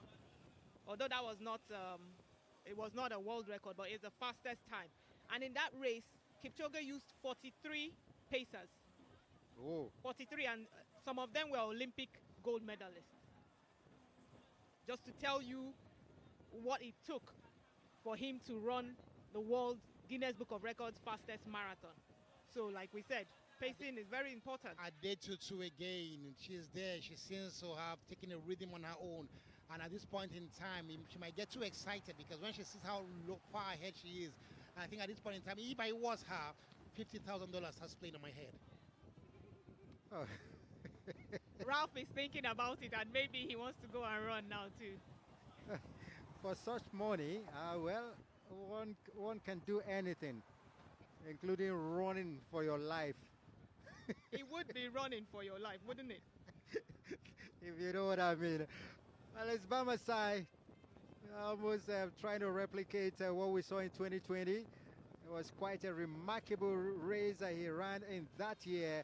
He's not as fast as he was in that year, but nevertheless, it's a quick look back to see where the chasing pack is at the moment. As you can see them about 20-30 meters behind, as he leaves the third mainland bridge, climbs the Osborne Bridge. He'll come down on Osborne, and then we'll be in the Ikoyi suburbs. And at this point of the trail, it may be more pleasing to their mind, because now they start seeing houses, they start seeing people will come out and cheer them. They start seeing more of the city, the beautiful city of Nigeria, of Lagos, of Ikoyi. They go through Ikoyi, get into Lekki, look at the third mainland bridge, the Ikoyi link bridge. So at this point in time, you're having a tour, and sometimes this might encourage you to move faster and faster. Bamasai is encouraged, it will be encouraged to move faster and faster, especially when it gets to that Ikoyi link bridge you talked about. You know, every year I call it Nollywood Bridge right here. Yes, I remember that was where Kate Henshaw typically jogs. So it's a kind of like a Nollywood Bridge, yes. But it's also one of the sites of the marathon. We have the third mainland bridge, which is the longest bridge in West Africa, and then we have the Ikoyi link bridge. So there are various sites and sounds, like we said. So they are going into the region where it is more populated. So you're going to see people. They're going to start cheering. And as we've said before, this gold label race is not just Access Bank or Nilayo or the Lagos State government. It's the people of Lagos. It's our race. So they come out and they cheer the athletes. And I'm sure when they even see the Nigerian athletes now, it's going to be even better. The cheering is going to be something else. Now he's moving all on his own. Same thing he did in 2020. Access Bank, a gold label Access Bank Lagos Marathon. This is what we want to see. Sometimes we want to see a faster race. Kibet is the man leading the chasing of Bamasai. And of course, that man, Kibet, has done lots of races. Well, if we notice history repeating itself, as Bamasai seems to have lost some pace, and the chasing pack seems to be closing in. At every step, they get a stride closer and closer. And Kibet seems now to have getting to overtake Bamasai earlier than before. Is this a strategy or is this not? Because at this point in time, Bamasai seems to be losing steam. It seems to be losing speed. It seems to be losing motivation. And there might just be a race in our hands in this edition. Oh, yes. Sorry, Tony. If you remember, Kibet there, almost overtaken. But I remember in 2020, he opened up about a 100 meters gap. And almost at the point, he was caught up with, again, around Ozumbambadiwe. And then he opened up another gap. Like I said, Kibet being with him might actually be a good motivation for him because he had been running on his own for a little while now. So you see his his spirit is lifted now that he has somebody by his side. Well, a motivation for him, but a disadvantage for him because he's more or less done the pacing for Kibet, and Kibet is on an advantage now. And like we said earlier, you have left the rigorous mental fortitude of the third mainland bridge where all they saw was road and water. Now they're seeing more life, they're seeing livestock, they're seeing buildings, they're seeing tourist attractions, tourist centers. So at this point in time, Kibet, you don't have to be as mentally strong as it is to run the third mainland bridge as to run through the city.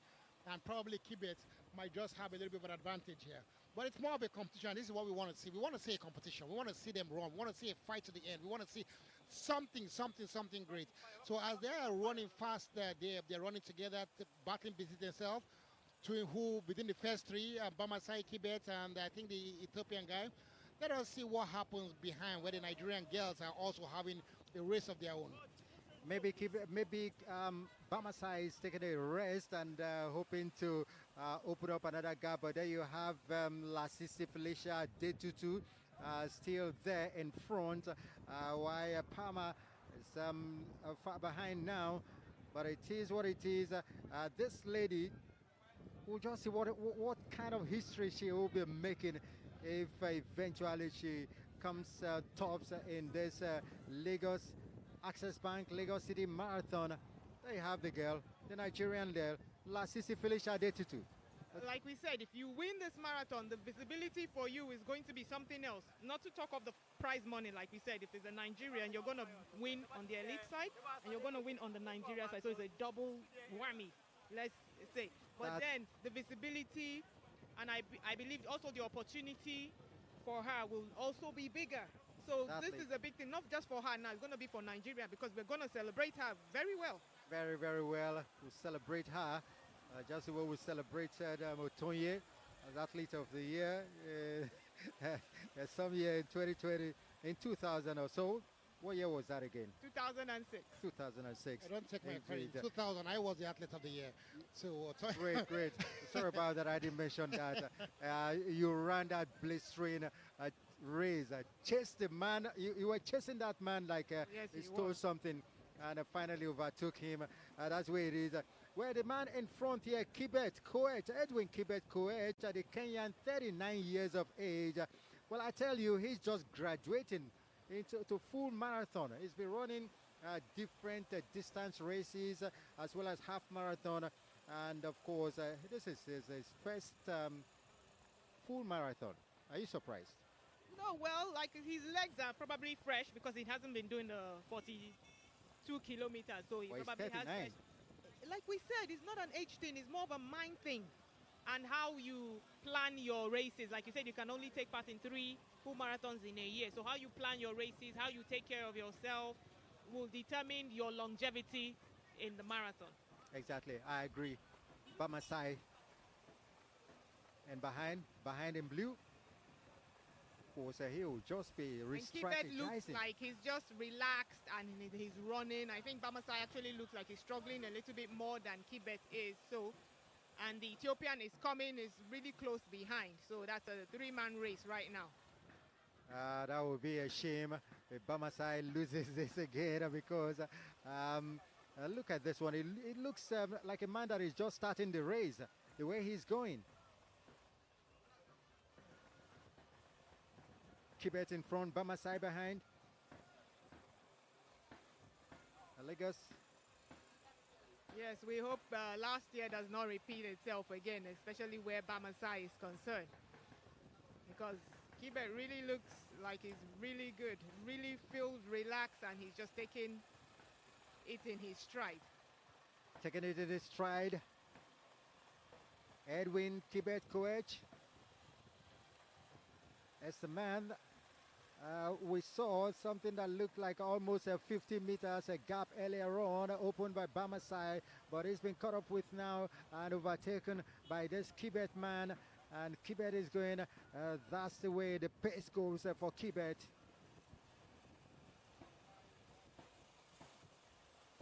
As we see, Bamasai is now falling behind. He really has to watch himself because the Ethiopian is very close behind him, and Kibet is now running his own race. You know, Bamasai has been drinking lots of water. Yeah, what does that mean? He's probably dehydrated, and the elements of Lagos is probably telling him. And at this point in time, they don't just look at the city of Lagos and really what does this marathon do, and what does it do for the city of Lagos now? It looked at what everyone's been saying about it. The interest now that Access Bank Lagos City Marathon have gathered all over the world since gaining the gold medal race, and Lagos achieving that mega city. Yeah, that is always been trying to get. We saw that happening a lot during the time of Governor Fashola, and of course things being maintained here now. And we've seen this present Governor Sanwo-Olu also aiding a lot of the tourist attractions in Lagos and all that. You know, most of these athletes, they go around the world. They've never ran on a bridge like Third Mainland Bridge. They've never ran on a bridge like the Ikoyi Link Bridge and Nollywood Bridge and all that. So major attractions, lots of attractions. Like you said, entering, leaving the bridge, the Third Mainland Bridge, and entering. And how do you say about the culture and lifestyle of the people? Because you mentioned some governors here. Look, governments have come, governments have gone. I think this marathon has gone through. This is the second government. Different administrations. Different administrations. So, and it's still remaining the same.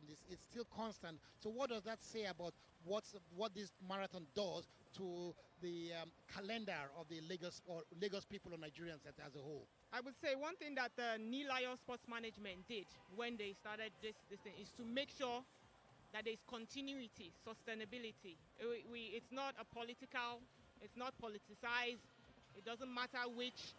We made the government realize that it's good for the economy of the country. Yes, the economy and even the health. So it takes a lot of ministries together.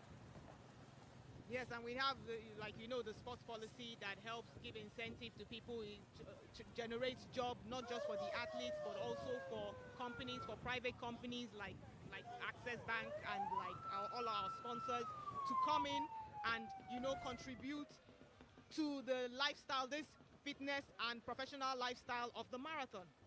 Oh yeah, that's really very important, and as we can see, people in Lagos actually take fitness as a way of life. We've gotten over 50,000 entries for this marathon. I know that marathon is not what we run after. Even casual runners and people that are very determined, like Otoyin has said, all the running she's done, she hasn't really run the marathon. So marathon is not really a culture. So how is this changing the narrative in Nigeria now? A whole lot. It's changing because we've tried lots of times in different years to encourage a marathon races. We organized a couple of marathon races for Nigerians, but at the end, it wasn't sustained, and so we need a race for Nigerians, a marathon race for Nigerians that will be sustained, not just this big race that we have. We need to encourage marathon running in Nigeria for the likes of Tony to lead. As we know, about 70-75% of the people that are running this race are what we call fun runners. Exactly. Whether it be the 42 kilometers or the 10 kilometers, they are fun runners. Exactly. So we encourage them. Like we said, we are promoting also a fitness lifestyle, because people sometimes need the competition to motivate them to start this lifestyle. So we encourage them. So we say, come out. If you can't do the 42, you do the 10 kilometers. Yeah, and talking about the 10 kilometers, it's a fun race now, and we are hearing that next year is going to be an elite race. So we start having elite athletes at the 10 kilometers from next year. So it's something that shows growth, shows development, and we know that this is the largest, should I say, festival event in Nigeria at the moment. This Lagos City Access Bank Marathon. We also hear that from 2024, it won't be free registration anymore. You're going to have some kind of... is that the way? You know that this gold label race is the only gold label race in the world that does not collect a fee. It's the only gold label. Every other will collect like $200, $100 they pay. And meanwhile, as we see the ladies leading the way, I have to remind Otoye that also this is the only label in the world that we have scarcity of money, we have scarcity of naira, we have scarcity of fuel, we have scarcity of many things. So we can't just burden the citizens by collecting so much money again. But nonetheless, we know that at least for the but we have abundance of marathon runners. About 50,000 people are running. So we don't have a scarcity of runners. Not at all. And if you win, there won't be scarcity of the fund to pay. So that's what the Nigerian runner using another male runner as a pacer, which is actually a good strategy, Annie, wouldn't you say? Well, I'll say, but I think that she'll be faster than the male runner, because she's meeting up a slowing down male runner, so she probably will leave that behind and look for another one and target ahead. As we see Kibet going down, I think this is Palomar Bridge. He's getting up Palomar Bridge, gone 27 kilometers, I think. You can see people living in their wedding. You can see people going for weddings and still even watching. That's the area that the Eko registry is. So it's part of the tourists we can see. As you're running through, you have people going for their wedding.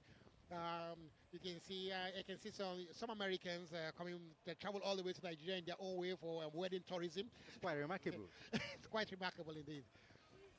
So very soon he'll turn down the Falomo roundabout and try to head up towards the body lawn and to climb the Nollywood Bridge and enter Ikoyi. And once you get into that bridge, you know that it's almost homecoming. Homecoming for Kibet rather, that we're expecting. Kibet has been running some race here. And of course, from that almost a 50 meters gap to closing the gap and overtaking Bamasai and leading here, opening some kind of almost a 50 meters gap himself over Bamasai is something. Yes, as you can see, Bamasai is nowhere in sight. So Kibet is now on his own, and his running looks relaxed. A little bit straight. But what is worrisome for me is that when a runner starts looking back, it shows that fatigue, there's a lot of fatigue telling on him. So he should just face forward, look forward, keep to his race, and think about the $10,000 bonus if he can break the course record.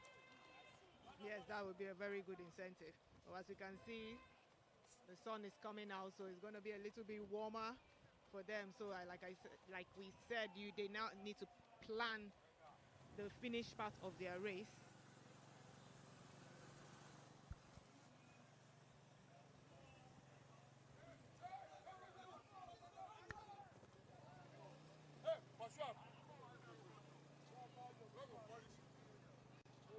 So this is the Ethiopian. We can't really tell if he has actually overtaken Bamasai also.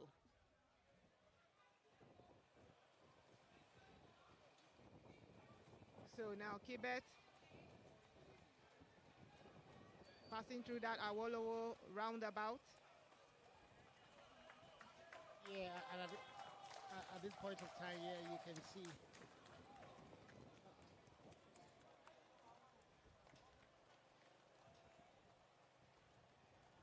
Still Kibet all the way. I think Kibet has just beaten Bamasai to his own playbook, because Kibet allowed Bamasai to tackle, to attack the bridge, and once they got down into the suburb of Ikoyi, Kibet took over from there. It's like just saying, let me see what you got. Yeah, let me see what you've got. At the end of the day, is that all you've got? Is that all you got? The Muhammad Ali technique. Okay. Muhammad Ali tactics. Catch me if you can, then. Yes, catch me if you can. That's what it is at the moment. Access Bank Lagos City Marathon. Kibet, Edwin Kibet coach, doing his thing. Yeah, now entering into his now family on Bodilon. So at this point in time, the course will take him through to the roundabout where he joins the Ikoyi Lekki Link Bridge, then gets into the Admiralty Way, and from there he'll run out. Now we have our elite athletes, the women, finally. There they are. But it's amazing that they're bunched up to show they're not having a fast race. So are they thinking that the Nigerian girls will lose steam and they are keeping up there? It would be amazing if the Nigerians beat this elite athlete. And if that happens, then that would be a big thing for Access Bank Lagos City Marathon. It will be a very big, huge thing. And then we can now start thinking about paying the Nigerian girls appearance fee for the next race. Is it that they didn't notice her go past them or what? I don't think... it baffles me too. So yeah, probably she has some answers for that. Like we said, the planning, the Nigerians went to the planning with the Kenyans and the Ethiopians. So the Nigerians didn't get the memo. So they took off on their own. Okay. Well, we're not done. We'll see how that pans out at the end. Access Bank Lagos City Marathon. This is the second gold label marathon in Africa at the moment. Yes, after I think Cape the other Town. one, yes, in South Africa, yes. Great, great. So kudos to Lagos, Access Bank, Lagos City Marathon. It's all good. It's all good. Everything lies on the athletes now to give us looking that the course record might not fall in 2023 the way it's going. Well, we seem to be, because I can remember we sat down here 2 years ago, underestimated Bamasai when he broke through and was going through. At this point in time, do you think that we're making the same mistake with the Nigerian athletes? Nigerian, okay. Oh. We may be the women, underestimating them. the women. Yeah, the women. Sometimes there's a bit of underestimation when you have not seen somebody do something before. So let's underestimate them and then let them prove us wrong. Yeah, they surely give us reasons to underestimate them. Well, because they've gone halfway the marathon and they are leading. So if it was a half marathon race, you see that they could have won the race. So it's something we should really start looking at them and saying that, are you, well, maybe let me put you on the spot now, the both of you. Are you saying that they're favorites for the race at this point in time? And like I said when we started, that if you notice, if you look at the time, that the Nigerian runners have been improving over the course of the last 7 marathons we have done. And that was a motivation for them. So, and this year,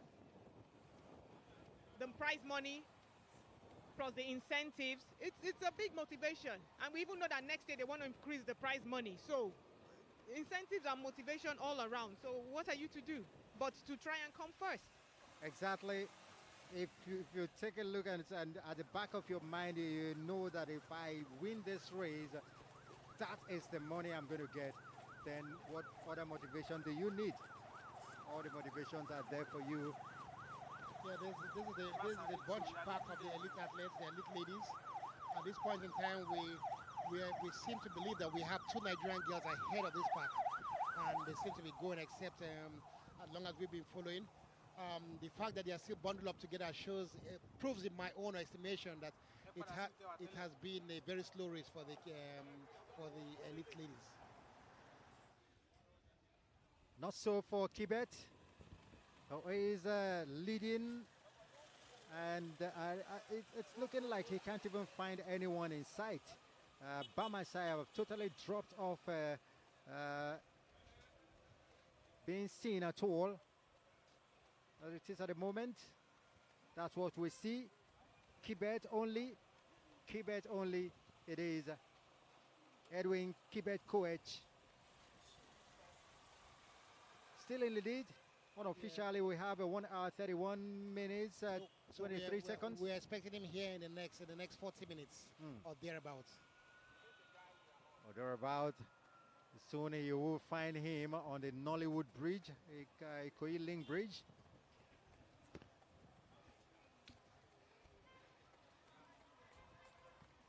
It's been a great race so far. Yes, it's been an unusual and exciting race. It's we've seen the change of leadership mantle. Often we don't see that. We keep on saying that in Africa we don't change leaders often, but here in this race it's proving us that we can change leaders. Kibet and Bamasai have been doing different issues on changing the leadership.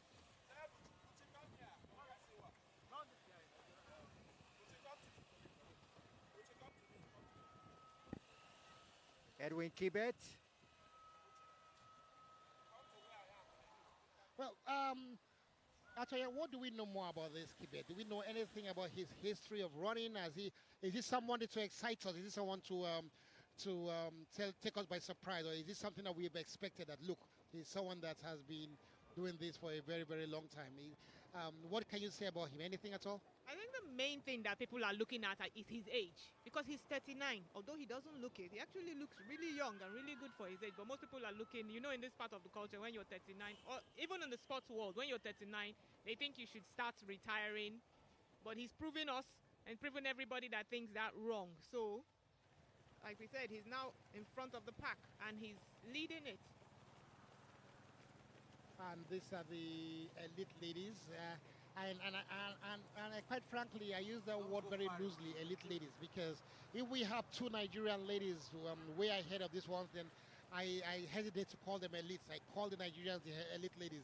These are the chasing pack, in my own opinion, the chasing pack.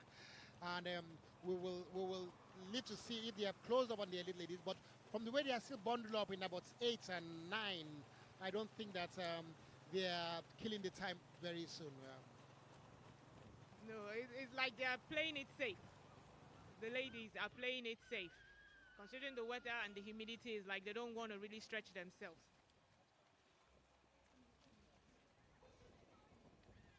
So we really like to know whether we will wait to see whether the Nigerians are actually still leading that pack. And if they are leading that pack at this point in the race, it's a very, very impressive run. Well, you say have a Kibet there in a world of his own. This Kibet, Edwin Kibet Koech, born on 15th of May 1983. And of course, you have him. He's been running lots of the outdoor races. You have him. His best race, of course, in 3,000 meters steeplechase was done in July 2015. Where he placed fourth in 8 minutes and 36 seconds, 36.3 seconds.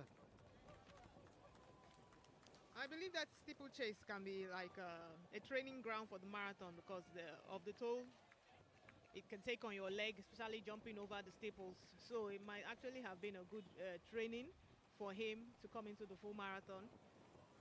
But let's see. He's still leading the pack. Exactly. The other two are nowhere in sight. He won the Barcelona half marathon. That was in 2005, the Barcelona half marathon. He won in 1 hour, 3 minutes and 4 seconds. We'll talk more about Kibet later. This is some runners. I want to wonder whether this is a lady running or these are some men still running.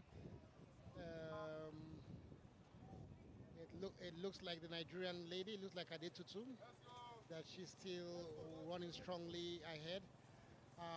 She is the leading lady, and really it's really remarkable, because it's not just leading in front of the pack. She's giving them some 50, 70 meters. Can she keep it up? That's the question. Million naira question. That's a $50,000 question. Can she keep it up? in her case, 50,000 plus 3 million. We'll be hoping he keeps it up. And that is Kibet. At this point, it's actually impressive. And you see now the numbers someone has gone on for a shirt, and it's going to be very sad because the chip is on her number. And no, they actually have 2 beeps. They actually have 2 beeps in the back and in the front. I don't know if the Nigerian athletes have to. Do all athletes have 2 beeps? Because I know the elite will have, but nobody would have given her a chance because I can see her holding on to that beep, and that's really not very good because it doesn't give her hand relax. She's now conscious of doing something, and she doesn't want to let go, and it's really, really amazing. I remember when I was competing, that was one of the things I used to like use extra pins to make sure that beep does not come off. That's one thing you need to still stay in place. And experience did that to you. Never let go, so you have the safety pin to hold on to it very They usually tightly. give you 4. I will put like 6 or 8 on that thing to make sure it stays in place. Because that's very impressive from her, really very impressive. And if she wins the race, that even makes it more impressive. I was worried at the point for Bamasai where he was holding on to water can. And so too now our leader, Kibet has gone up, and that's the time and he's holding it too. And that he's on the Nollywood Bridge at the moment, so he's getting into the home stretch. But he holding, has 2 beeps. He's holding his beep, and that is worrisome for him. That's worrisome for athletes. They need to make sure that those beeps are secure. Yeah, it's because for those of you that don't really understand, is that the beeps have little chips which monitor their GPS, their location, their speed, and each time they cross a particular milestone, it registers their time. So it's important that they have the beeps with them that takes the half. So once that beep goes out, then there's a big problem. There's a big problem, especially in knowing the actual time you have run. $50,000 problem. It is a $50,000 problem. That's the problem we do not want to have, but it seems there is a problem that is it's with showing its ugly both head. leaders, the male leader and the female leader. So is it that the beep doesn't like leaders? But this will be something for them to take note next time. Like maybe 4 pins will not do it. You need to put more pins and make sure it's secure on your vest. Yeah, it might do with I do not know the material of the. We know the material of the beeps. Sometimes when a lot of sweats and a lot of water, it could tear off and it could tear off from the pin. So probably they're thinking about a more waterproof, water resistance, and beep number might be very, very required next time. Probably the pins, because I know the pins are a bit small. That's for safety reasons because you don't want anything big that will come off and like prick the athletes. But like I said, you need to put on now more than 4 pins. Just secure the beep. They have a Nibate. Of course, Kibet, beg your pardon, Kibet is still there. And at every point, it's hard to look back. I take a quick look back at Deco to the left and right to see if there is anybody in sight. But nobody is in sight. And this is the man, according to World Athletics, his profile on World Athletics, of course, he ran half marathon. His last half marathon was in 2006, as we have here on World Athletics, his profile. And I was in Valencia half marathon in Spain, and he won that half marathon in 1 hour, 2 minutes and 48 seconds. That is the man that is leading the pack, having moved from half marathon to running his first full marathon here in Lagos. He just passed the 30-kilometer, the 32-kilometer mark, so he has 10 kilometers to go. So now it's a 10-kilometer race, and averagely you can run the 10 kilometers in 28 minutes. So we look at 28 minutes of that. We're looking at 208, 209. The course record is not beyond him, should I say? Yes, it's not. Does he need to quicken his pace to give us this course record that we so desire? Yeah. Like we said, he plans his race, so it's where his abilities really lie. Because if you run faster than the pace that you're used to, then you're gonna like hit the proverbial wall, like the runners say. And we can see the Nigerian runner still holding tight to her beep, and that's something that is worrisome now, because as you can see, the elite runners have their name in front and then their number behind. But see, the Nigerian number, some of them have only the number, so I don't think they have two beeps. They have just one, and it's going to be worried for them if anything happens to that. But anyway, we have 10 kilometers to go for the elite to start seeing the champion. And as the Nigerian girl reaches Palomo, I think she's closing in on Palomo. But then we see this is Admiralty Way now. That's our leader. And at this point, he can see the luxury of Lekki. And as he runs it down, he seems more comfortable to run within the inner cities than he was on the bridge. Yes, it must be really uncomfortable having to hold something in your hand, because now he has to hold that beep till he crosses the finish line, and that can be really uncomfortable. It's not something he's used to doing running, so that's another adaptation he has to make now in order to win the prize. Everything, anything you have to do to win such a big prize, then you have to do it. So for those that are familiar with the course, he's going to come out at the very, very popular Lekki Ekpe Expressway, then go down the toll gates. And from there, he'll face down Ozumba Mbadikwe Road, and that's where we now know that very soon we start expecting them at the prestigious Eko Atlantic finish. The man Kibet. Isn't it a surprise that there is no one in sight? Not at all. Yeah, but Ralph, we know that this is usually the picture we see at this point in time in the marathon. We saw this last in 2020. We didn't see that in 2021. We saw it last year when they overtook Bamasai. But what is more even surprising is how quickly and how fast Bamasai evaporated. I was tipping him to win this race, and he just gave up the challenge so easily. And I'm not even sure he's in second position at the moment. No, I think the Ethiopian runner had overtaken him. It's the same thing that happened with Galeta last year. Galeta overtook him, then left him and went on his own. Maybe that strategy was meant for only 2020, and in 2021 it failed him, and here it is failing him again, as we have well, that is the Ethiopian. He's overtaken Bamasai. He's in the second place at the moment, but he has a long catch-up. Bamasai is not inside. Not inside very at all. Surprising. That's a surprise. Well, I guess we are coming to an era where those that have been running, this is our 8th edition, so it's kind of like out with the old and in with the new. So from next year, we'll probably have a new set crop of gold label athletes running this race.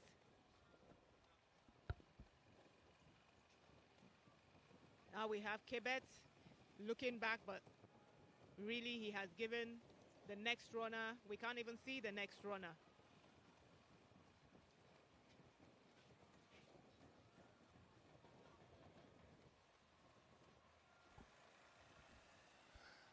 And there we go. It's quite impressive running. And I think at this point in time, we will have a negative split, because I believe his first half of the race was, his second half is faster than the first half of the race. He's doing well.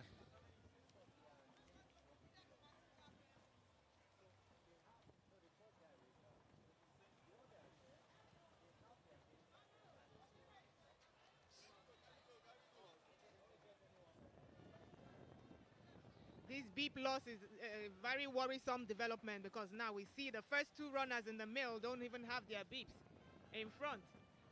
And I hope he has his beep on him, because... But all eyes on this man, Bamasai is his name, Edwin, what did I say, Bamasai? It's this is Edwin Kibet Koech. Kibet Koech still running through. He's going to come out now. At this point in time, he's exiting the Lekki area, the Lekki Phase 1 gates. He's going to in the next 30 seconds or so, he'll exit the Lekki Phase 1 gate and get into the Lekki Ekpe Expressway. At that point now, we can start hoping for. At that point, he'll have about 8 kilometers left to run, and it's quite impressive. His speed is still constant. He's still running smoothly. His arms are still working vigorously. His breathing is still relaxed. His legs are still working as he's pumping through. At this mode, he can do this for another 100 years and keep at this speed, because this is poetry in motion, and he can keep doing this with a list of very efficient running, I must say. Yes, Very efficient running, poetry in motion. Everything is being put into it. If you want to write a poem, that's what Nefiok talked about. This is poetry in motion. Soon he's headed for the Lekki toll gate, the famous Lekki toll gate. You got to see it. It has become one of that kind of a site, a tourist attraction to the Lekki toll gate. And back to a lot of things. Yes, at this point, I believe it's a question of mind over body, because you cannot slow down, you cannot, and by this time the muscle is aching, you've lost a lot of fluid from the body, so it's a question of mind over body. You maintain that mindset of winning. I believe this is Lima, so he should be in the second place, because I think he has passed Bamasai, because Bamasai is nowhere in sight. Not at all. I hope he's still in the first three. The way it is, I wouldn't think so, because we also saw Sang that was close at that time to also overtaken, so he might have fallen far behind, but we hope he has not fallen off the race in its entirety. But here is the man headed for the Lekki toll gate, having another look at his wristwatch. Making sure he's keeping with pace. Like he says, this athlete, they really plan their races, so they check their watch to make sure that they are running at the proper pace that they should run at, so that they can make the time that they plan to make. Exactly. Is he making his time? I think he's kept that pace, that same pace when he took over the race. And you can know, because that's what running efficiency, and that's why I said earlier on that he can keep this for the next 100 years. He'll not slow down, and if he can just do that, it doesn't seem like he has a challenge in any way. And this is an hour 48 minutes. If he can do the remaining time, I think about 8 kilometers or 7 kilometers in the next 20 minutes, we are seeing a new course record. Beautiful strides from Edwin. You just enjoy the way he's just striding on that Lekki Ekpe Road. Being encouraged by other fun runners. We'll see, that's the thing about Lagosians. We're friendly, and this is like we said, this marathon is it's a Nigerian marathon, so people will come out and cheer. The fun runners will cheer the professional runners also. We want to encourage them. Like we said, if we have a new course record, it's a Nigerian thing. It's not far off from the toll gate as it is at the moment. You still have the Nigerian lady. Day 2-2.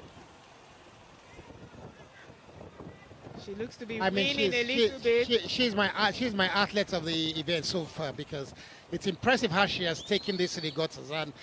And if she finishes this race first, I'm sure there'll be pandemonium everywhere, in Jos, in Zaria, in Calabar, in Maiduguri, all over Lagos, that a Nigerian finally wins the marathon. And then it will all go down that the Access Bank City, Lagos City Marathon has done something incredible. And I think it will all be investment worth it, and it will be a testament to investing in whatever we invest in. We have Nigerians that are talented enough to achieve the unachievable.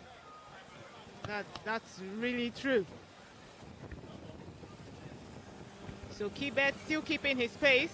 Yeah, and talking about the Adetutu, winning in Nigeria seems to be a habit, especially for our Nigerian female athletes. So, Latonya, I'll give you the hand as a representative of the Nigerian female athletes here. We are world champions, we are Commonwealth champions, we are NCAA champions. We are just champions everywhere, as long as you're a Nigerian female. Yes. They say ladies first, so I guess the guys allowed the ladies to do it first. Yeah, ladies first, after the men. It was the men that added that part, so we just say ladies first. The men added that part, but we don't really take that seriously. So it's the ladies first. So if she really does this, it will be something else. Really, it will put Nigeria, when it comes to marathon, on another level. No, and see, it will be a game changer and a life changer for her. She will start going for international marathons. She probably will have, and I dare say, endorsement, a wild card to the Olympics. Probably that can be moved, or the World Championship. A lot of things for her to win a gold medal race. To win a gold medal race. That means you have beaten gold medal athletes. And so there's something more. There's something more to you. That means you have, with a little bit of exposure, you have something there in you. And we will start seeing, of course, she might probably be the face of Access Bank in the near future. Yeah, not only that, she's now going to pave the way for other, for the marathon, for other runners. Yeah, runners, and most especially female runners. It's like breaking a glass ceiling. It's amazing. And let me not get ahead of myself. Let's wait. She still has about 15 kilometers to run. So I like that. Don't get ahead of yourself. Well, this is Bamasai. I'm still there on Ozumbambadi Way right now. Kibet. Kibet. We're so used to Bamasai. He's the course record holder. Yeah, okay. I'll take that. But nevertheless, this is the man. Don't take anything away from him. He's run the race that we all been expecting. Edwin Kibet, Coach, is the man on the move. Yes, on Ozumba, like you say, just by his side, you see the luxurious mobile office building, and you start seeing the sights and sounds of Lagos as they go through this. And that's why after the third mainland bridge, we are very lucky to see some of the best sights in the city of Lagos. As he goes down, you'll see even the area of the 1004 building, flat building, lots of things down there. And he's going to pass the law school now also. Yes. So many things that watching the Access Bank Lagos City Marathon will enable you to understand and see why Lagos is such a mega city and such a melting point of all cultures and all countries and all kinds of habits and all kinds of people. But that's a cliche of a marathon, isn't it? To showcase the city where the marathon is taking place in. That's like a cliche for marathons. So we know this marathon is showcasing Nigeria, Lagos, in all its beauty. Yes, it is in all its beauty, and you can say that. And the course of this marathon was designed in such a way that some of the most beautiful parts, especially on the island Lagos, has been captured. Of course, Lagos is more than the third mainland bridge and the Nollywood Bridge and the suburbs of Ikoyi and Lekki. We have beautiful areas in Lagos. But I mean, coming into Lagos, this from the airport, you see the historical city of Ikeja. You go around, you see the bubbling bus stop in Oshodi, which is all, and they start in Surulere, which is a sports city, the center where all champions, including both of us, are sitting down here, probably groomed through. So Lagos is such a place that is dear to our heart and dear to anybody that's visited here. We just need to add the fact that it took off at a starting point at the National Stadium. That's the stadium that hosted in 1973 All Africa Games. Yeah, the second edition of the games and the first time that Nigeria hosted it, and it's an iconic stadium, and it's the stadium in which also we must remember that our great Super Eagles qualified for the first World Cup ever. Well, that stadium is facing a major refurbishment, and of course we'll get back to life soon, very soon. We've been promised, and we're looking out for that time. But here is Kibet.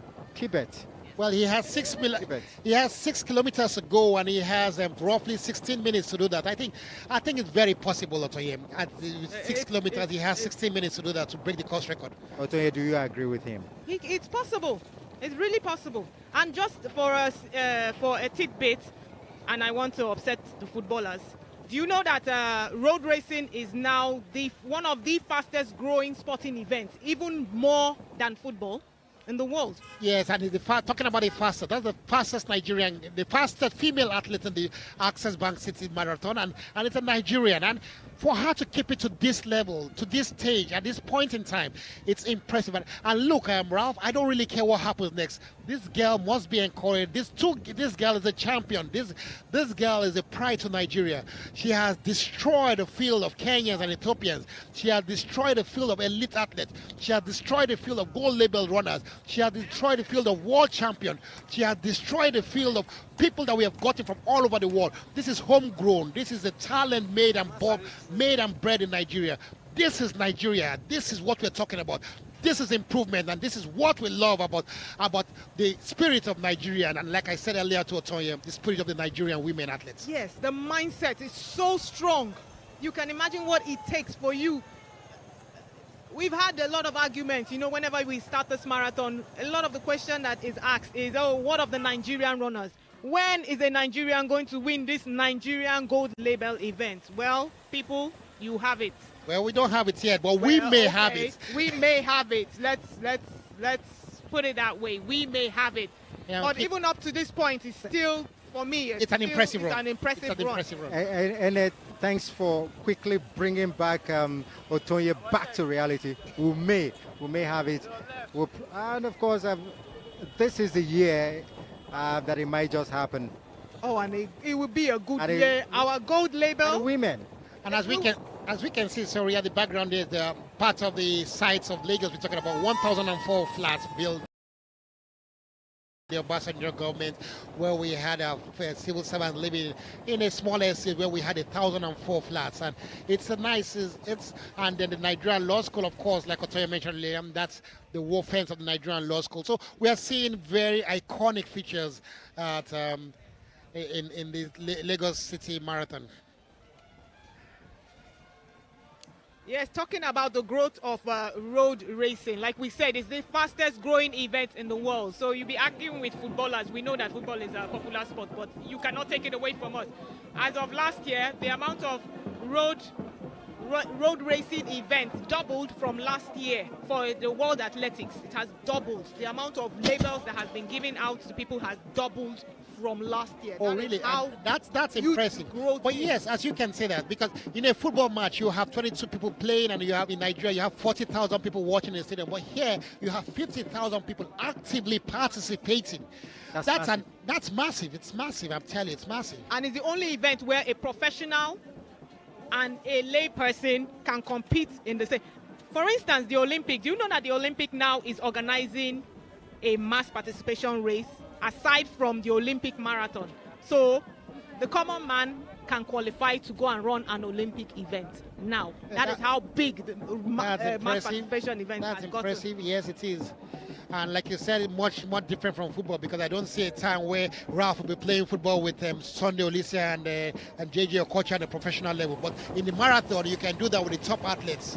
You run the same events. So you can't do that in football or any other sports. Well, they will all retire and come back to meet me. I keep running my race with my mouth. Always. Yes. So we can see Kibet still maintaining that pace. Really impressive. Really Kibet keeping it up. This race is almost done and dusted for him. Yeah, Kibet is now turning up, and soon he'll get to Aki Adeshola. And once he gets to Aki Adeshola, we are looking at he running straight down, turning up at Bishop Oluwole. Then from Bishop Oluwole, and that's the home straight, he enters Eko Atlantic. So he has quite a steep, but this is probably the toughest part of the race, because he's going up a little bit of a hill compared to where he was running before. Though, like I said, the Lagos City Marathon is obviously a level field, but there's a little bit of throws and valleys and downs and ups, and here is a little bit on the hill. And let's see if he can do like Otoye says, just pick up the pace as he climbs up. And we can see Lima, the Ethiopian, I believe is in the second position. He's in a more relaxed pace. I believe he's not really struggling with anybody, and we can see nobody in sight, probably far behind. Yeah, I think the problem with Lima now is that he's so far behind the leader, so he doesn't really know the course route. I don't know if there are ways, there are directions that people directing him, because the leading park is with Kibet, and the escort drivers and all the stunt riders are with Kibet. And Kibet is giving him quite a part, and Lima is on his own in the second position. Well, Lima, wondering where the road is, but this man is not wondering where the right path is. He's on the right path. On the right path to stardom, on the right path to getting everything, on the right path to getting the huge dollars at stake here, and on the right path to get into the finish line to get it all. Yeah, 2 hours gone on the race. He's on Aki Adeshola. That's very close, about 3 to 4 kilometers away from here. And that's that's the pack of the ladies. That's the chasing pack, in my opinion. I think so, if they haven't caught the Nigerian girl. But I see the ladies are just still bunched up together. They are on the Nollywood Bridge. Yeah, Lekki Ikoyi Bridge. And that's just, we're looking at 31, 32 kilometers at the end of that bridge. So they still have 10 kilometers to go.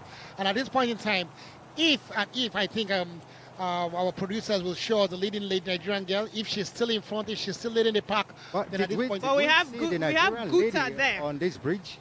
I can't remember seeing, but she probably has left the bridge. I can't remember seeing the Nigerian lady on the bridge. But I don't think this chasing pack in bunch up as they are, I don't think they are running as fast as she has been running, because she was really, really, really tearing through the track, or through the road, I would say. In that pack, we can see Guta. She was second last year, and also in 2019. So she's actually familiar with this course. They're familiar with the course with 10 kilometers to go. And Otonya, you have been running this race. How long does it take them to run? Will you take to run 10 kilometers? She should have For me, 10 kilometers is about 50-something minutes. No, then I shouldn't be talking to you. Well, having known the route very well, she should have really shown her familiarity with it, but that's not the case, because at this moment, our leading man, Edwin Kibet, is not having any competitor. He is just there on his own, doing everything possible, to win the race, and it's almost a no contest at this moment with Kibet. Another quick look at his wristwatch to see exactly what time he has spent, and that holding his tag has also not done him very well. You see him exchanging the tag from left to right and all that. So he's basically doing exercise with weights on one hand and the other. So like I said, it might be a bit uncomfortable, but he kind of has no choice but to do it to also maintain so that they can register his running time. As Kibet, he has left to Zumbambadiwe. This is Lima, second at the moment. Well, the gap between the first and the second and the third, or the rest of them is amazingly very. I don't know what that forbids. Is it that we are not having? Are they not competitive enough, or the first who have just taken the race, the bull by the horn? Should I say the race by the horns? Well, between Lima and the leader Kibet, it's almost 400 meters. And then we do not know how far behind the rest of the chasing pack are. That's a shame. That's a real shame, I would say.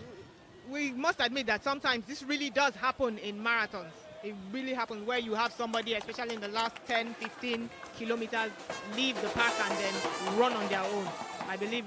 once you start seeing the supporters club there, Kibet is going to turn up to Bishop Oluwole, and that's just a road down, and it's almost at the end point soon.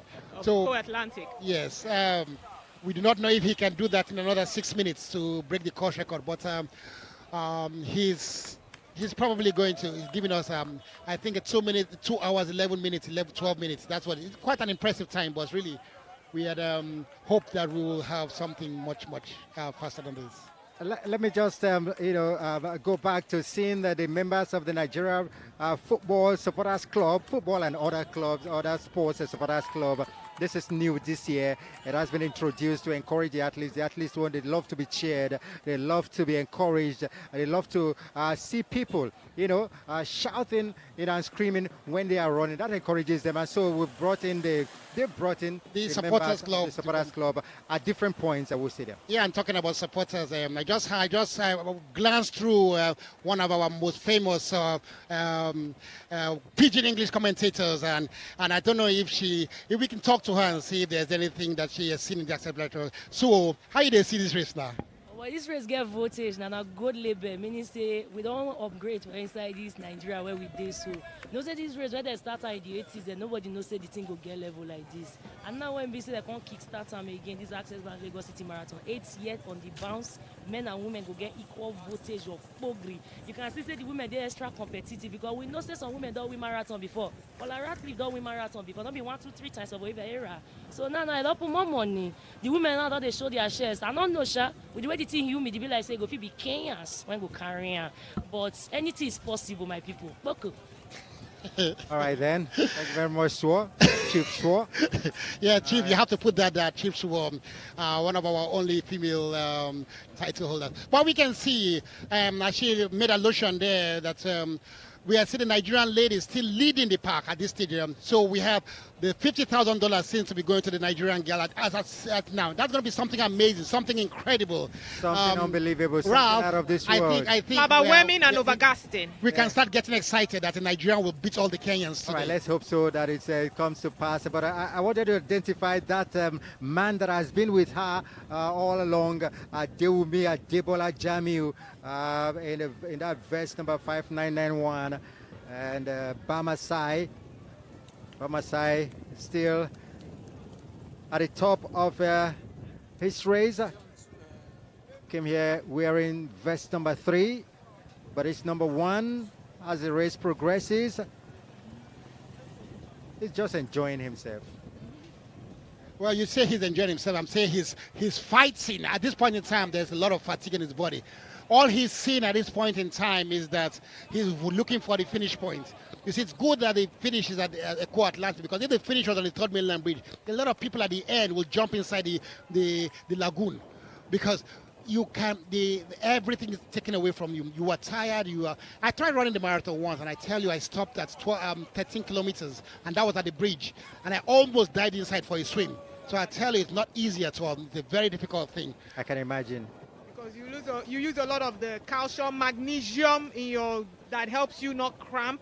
So at the end of that's why you have to do things like stretching.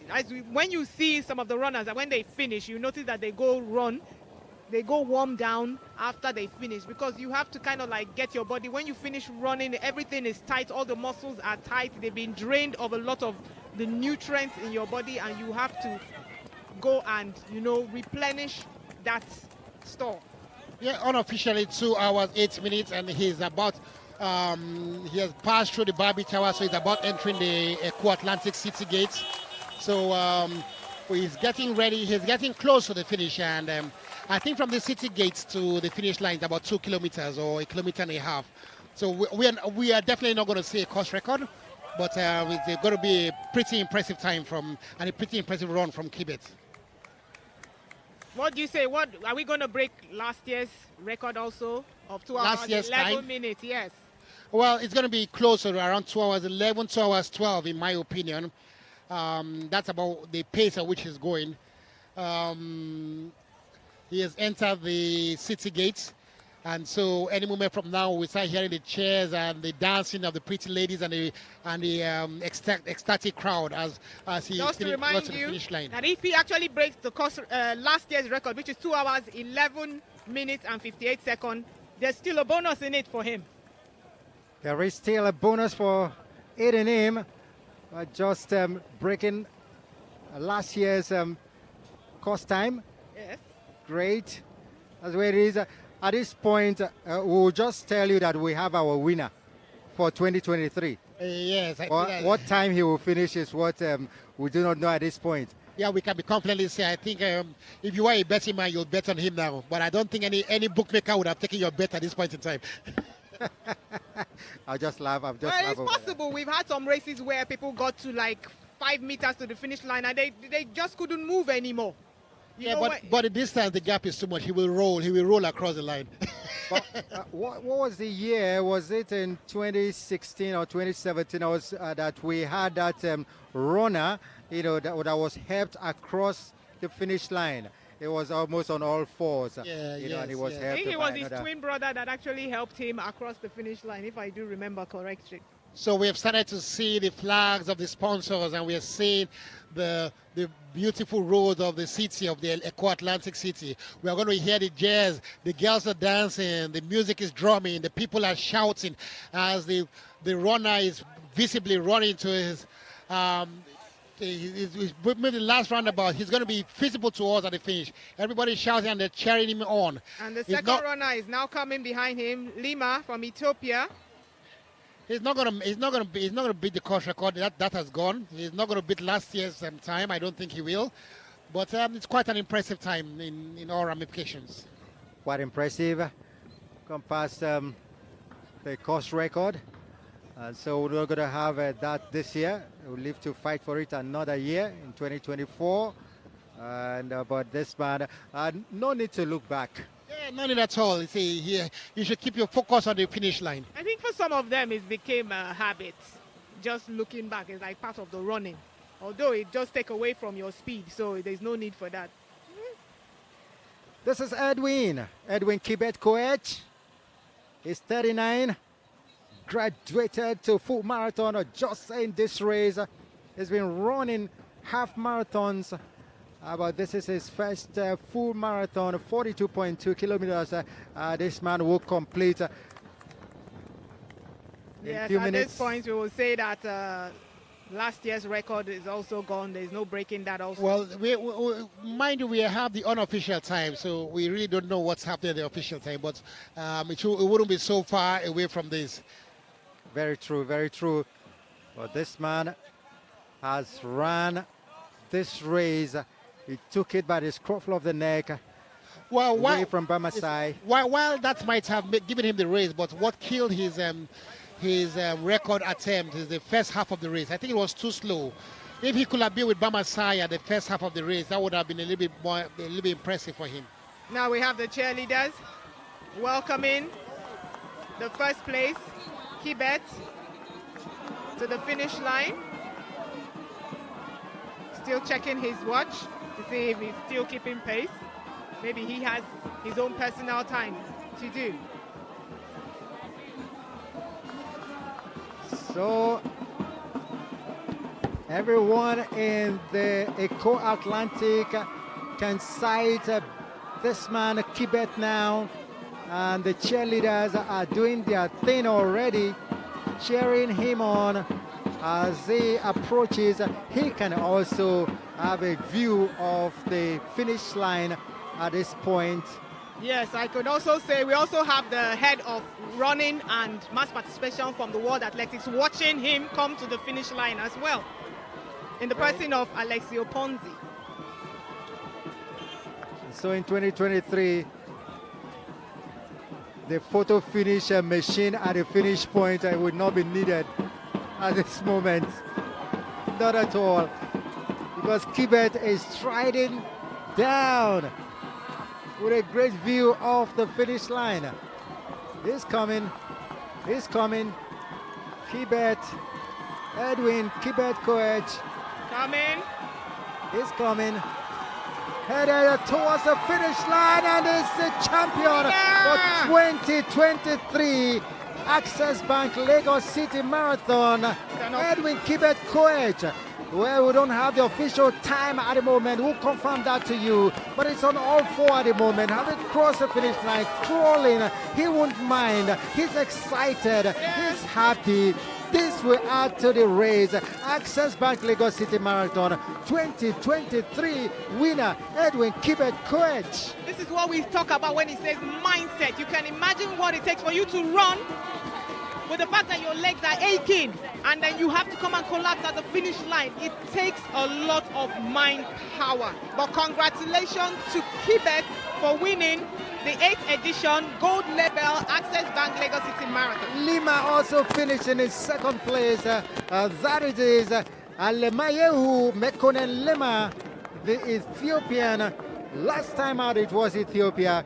This time out is the Kenyan getting it. They keep sharing it. Yeah. Ethiopia, Kenya, Ethiopia, Nigeria.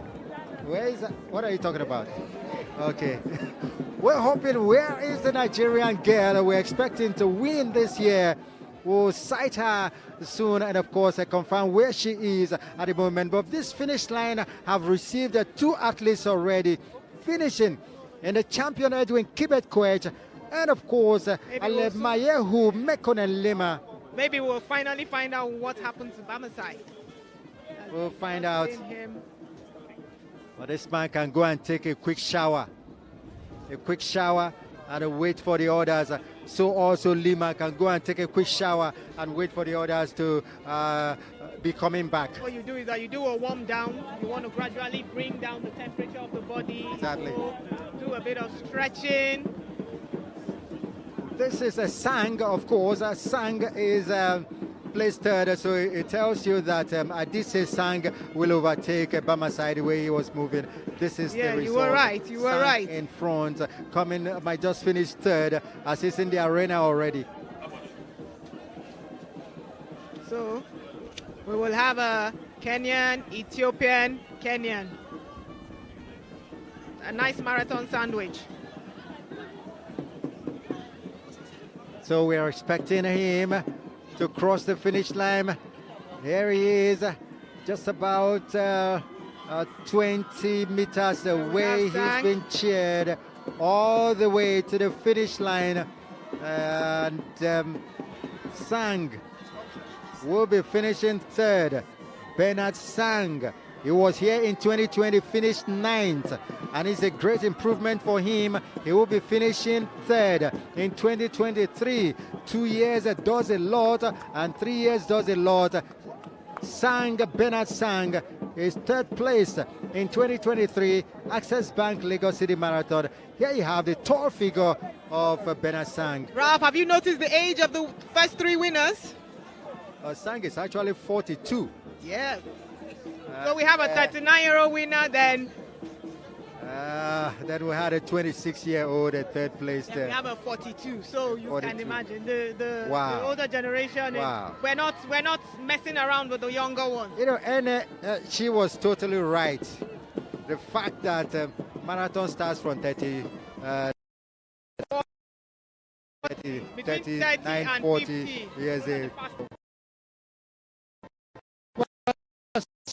Somehow this is the runner coming down. Probably Bamasai, did he drop off the race? Did he totally drop off the race? I hope he didn't hit the wall like they say in marathon. So you have the finishers coming in one after the order. One after the order, they go crossing the finish line here. This is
she can do better. She can actually win next time with proper training if they manage to pass her now. So for me, she has achieved what no other person, no other female Nigerian runner has, even at this point. Yeah, because the most important thing is to be competitive. And if you can be competitive to the last kilometer or so, then that's really impressive.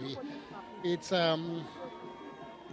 will be nice. I tell you, if she can keep it together with them till the last stage here, the roar of the crowd will ginger her on.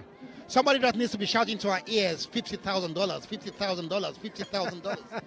I mean, it motivates me. Motivates everybody.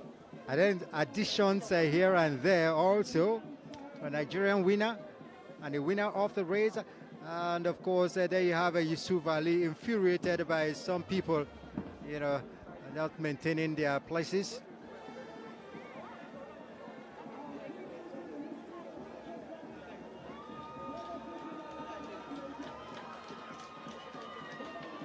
There is a Nigerian coming in. I think like this is the first male Nigerian coming in.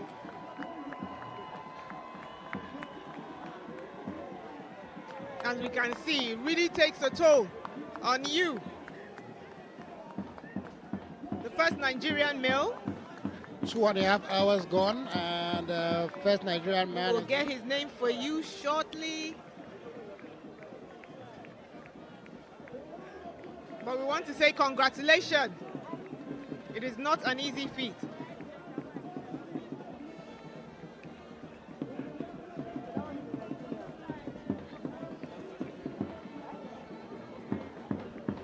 Yeah, he needs a lot of medical attention. The marathon can be grueling. It's really tells on the body. It's an incredible test of character, test of endurance. With that kind of pace. Yes, it can really tell on your body. Yeah. Well, the 10-kilometer run seems to have started. We can see people really having fun. This is what we talk about, having fun, yes. She seems to be the only one to run the 10 kilometers. No, I think she didn't start. She probably started from home, not at the starting line. The 10-kilometer will be starting right about now, so there's no way you will come. So she has a head start. A head and a leg start. We have another runner coming in. We have several runners now from the 42 coming in also.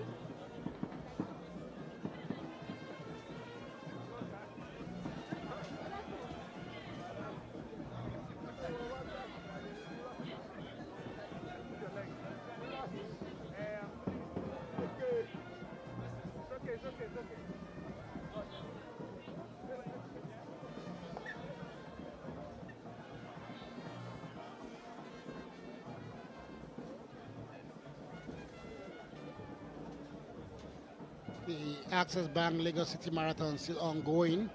We're expecting the leading women to come in now. The men have claimed their medals, claimed their money, claimed their positions. So the women are still having the fights for, and it seems going to be a more competitive race towards the end for the women, judging from what we saw of them. Yes, Ernie, let's talk about what happens when a bunch of athletes kind of like come into the finish line at the same time. Now, what's the strategy there for most athletes? Well, it's that's falling into the hands of the sprint athletes, because the sprint athletes always like to have a burst of energy of 100, 200 meters, and those that don't have those bursts of speed, it might really tell on them. So that's, I think... so basically what you're saying is that you have to be a marathoner and a sprinter at the same time. Well, speed is everything in every sport, and you must have some element of speed. And some people have more of the speed, more of the element of speed, and so that will help them. It's a strategy that sprint runners always have. They like to keep up with the pace and then wait for the last 100 or 200 meters to differentiate themselves. So as we can see, it's not just you running the marathon and then hoping you will cross the finish line, because if you come in a pack, then it will boil down to who is the fastest and the pack of that last 42 kilometers after you've run. Yeah, and so most of the time, the athletes know themselves. You know who are fast runners and sprint runners, and you don't allow those ones to be close to you. When you get to about a kilometer, you try to differentiate yourself. Like we say, it's strategy. You plan your race. So if you know there's a sprint strategy. runner, you don't let them be in front of you. No, it's absolute strategy. Oh, and this seems this to is be like the youngest runner in the race. Yeah, probably 2 years old or 1.5 years old. She seems to be having fun with the Nigerian flag. Like we said, this is a fun race, and it can also be a family. This is such a beautiful sight, such a beautiful sight. Future marathoner in the making. She's really having fun. All draped in the Nigerian flag. Oh, now the ladies have now differentiated themselves. Yes, and we have Mayo leading the pack. It is the top 3 athletes are going according to the form book, and that's Mayo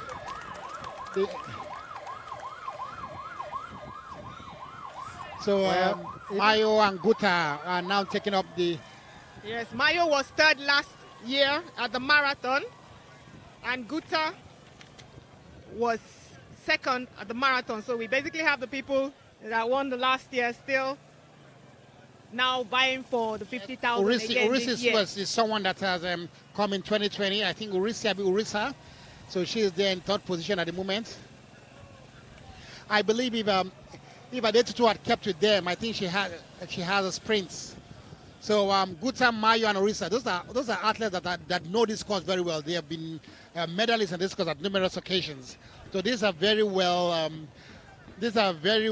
experienced athletes, and they know this course very well.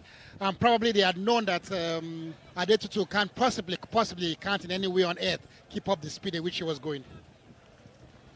It's a shame that we might not have a Nigerian women's winner. I think we will not have a Nigerian women's winner. It's more of a statistic that we won't have now. So as we can see, Ralph, your pessimism has taken place now. Well, honestly, I would have loved to see that happen. You would have preferred Nigeria, yes. But the way it is, it's not going to happen. The amount of runners that would have gone past her, that's what it's sad to me, because the whole bunch seems to have gone past her. The whole bunch of runners. You talk about race planning.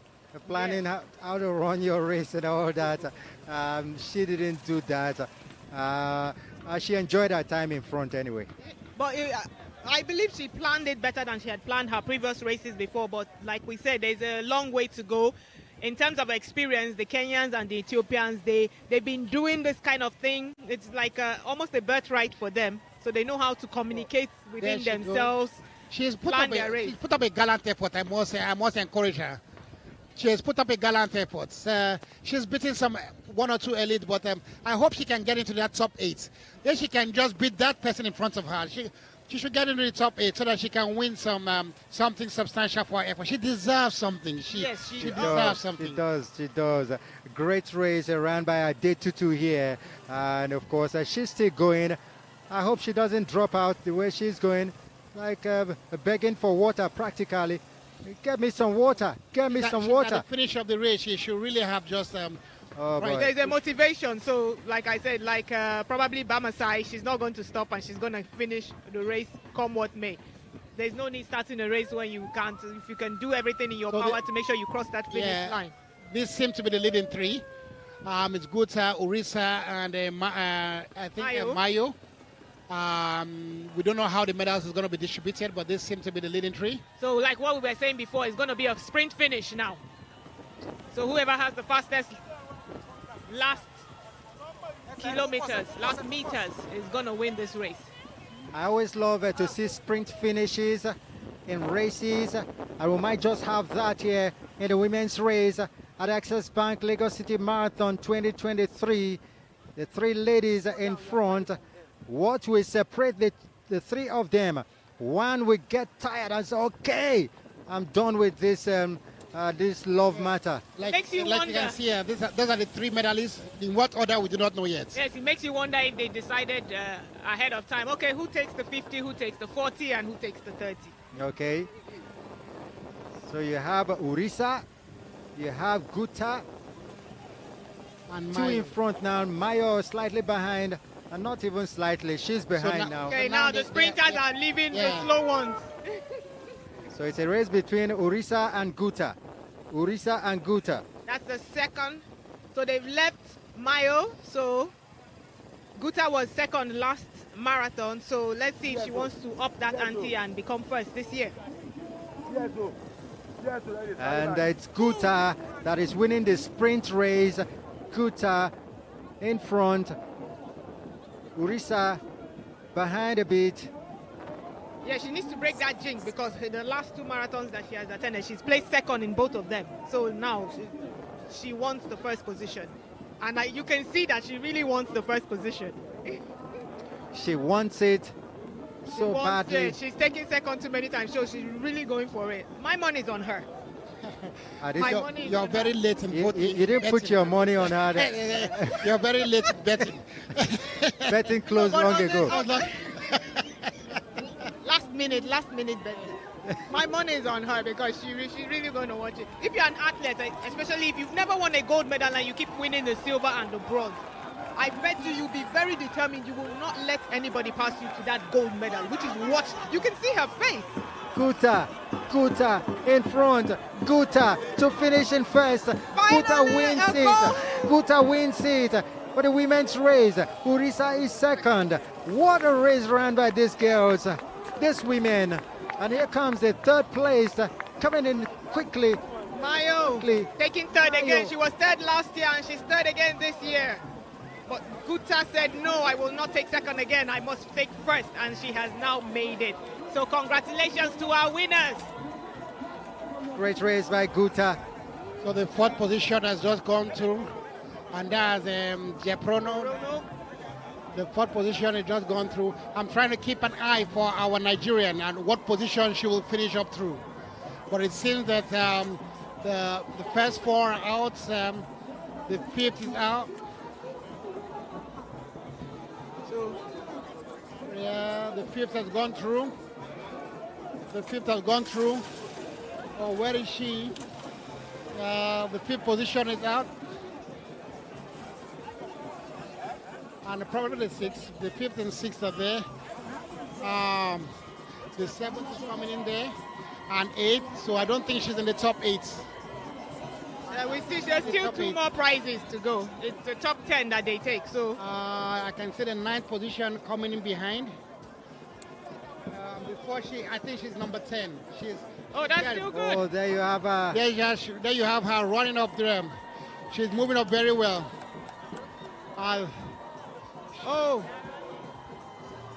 There you have her. The first Nigerian female. That's the first Nigerian. Day 2-2. Impressive run. Amazing run. And there she goes. Marvelous. She has done it. 2 hours 42. 2 hours 42. And she gets the prize from the elite and from the Nigerian runner. That's the second time it's been done. She is impressive. An impressive run from her. She faded at the last 2 kilometers, but not taking nothing away from her.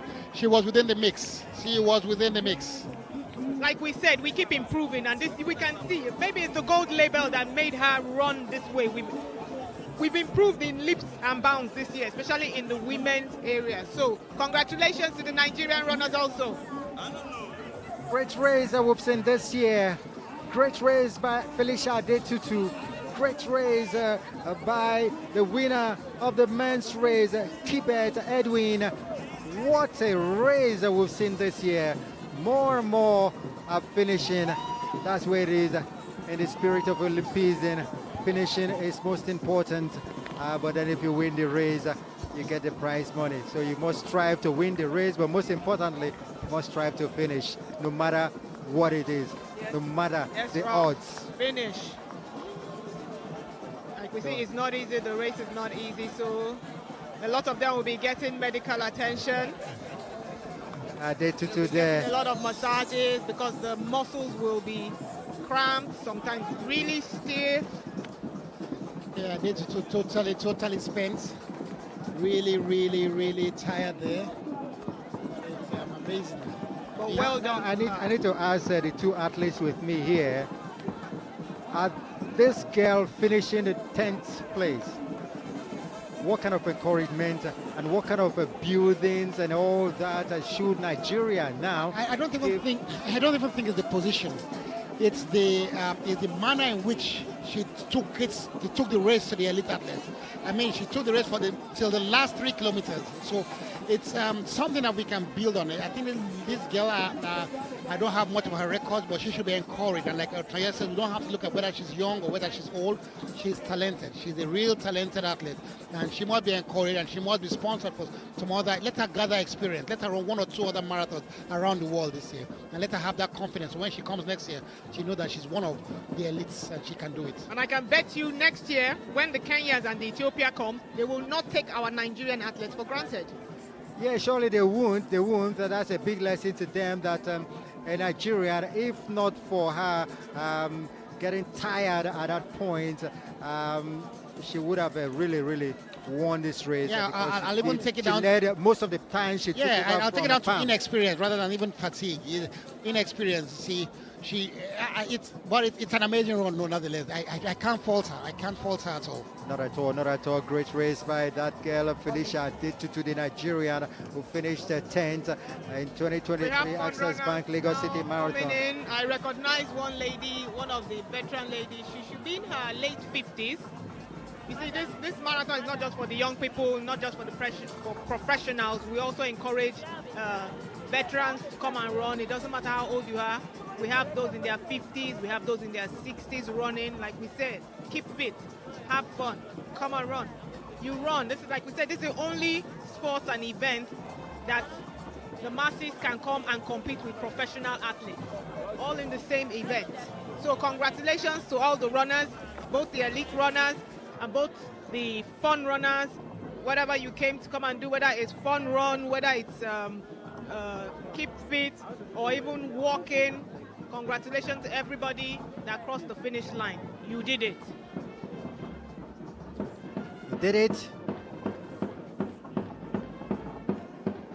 And that's the finish line, waiting for the next finisher, waiting for who's going to cross. Here comes 2 athletes crossing.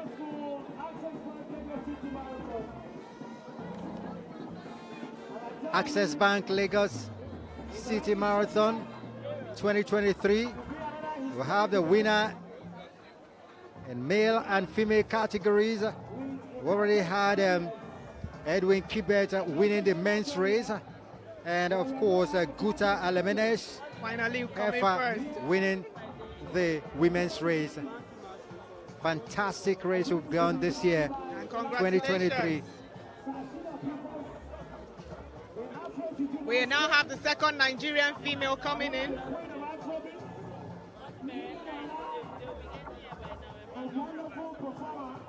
And she's coming in. We also want to... Oh, she seems to be turned around a little bit. Oh, that's not good for the athlete. It tends to kind of mess with you. But congratulations to her. Deborah Pam coming in, the second Nigerian female to finish the race. We have the cheerleaders at the finish line cheering her up. As we know, they did a 42 kilometers. She was beaten by Adetutu, who is the first Nigerian female to cross the finish line. Pam is the second. And the female athletes, the female racers, they've done really well. She's coming into the last kilometers of the race.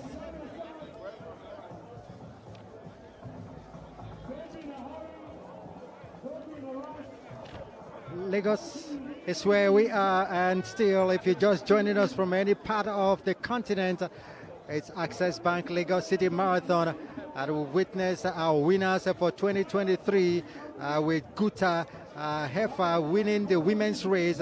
Valeria before her, we had the victory of Edwin Kibet Koech.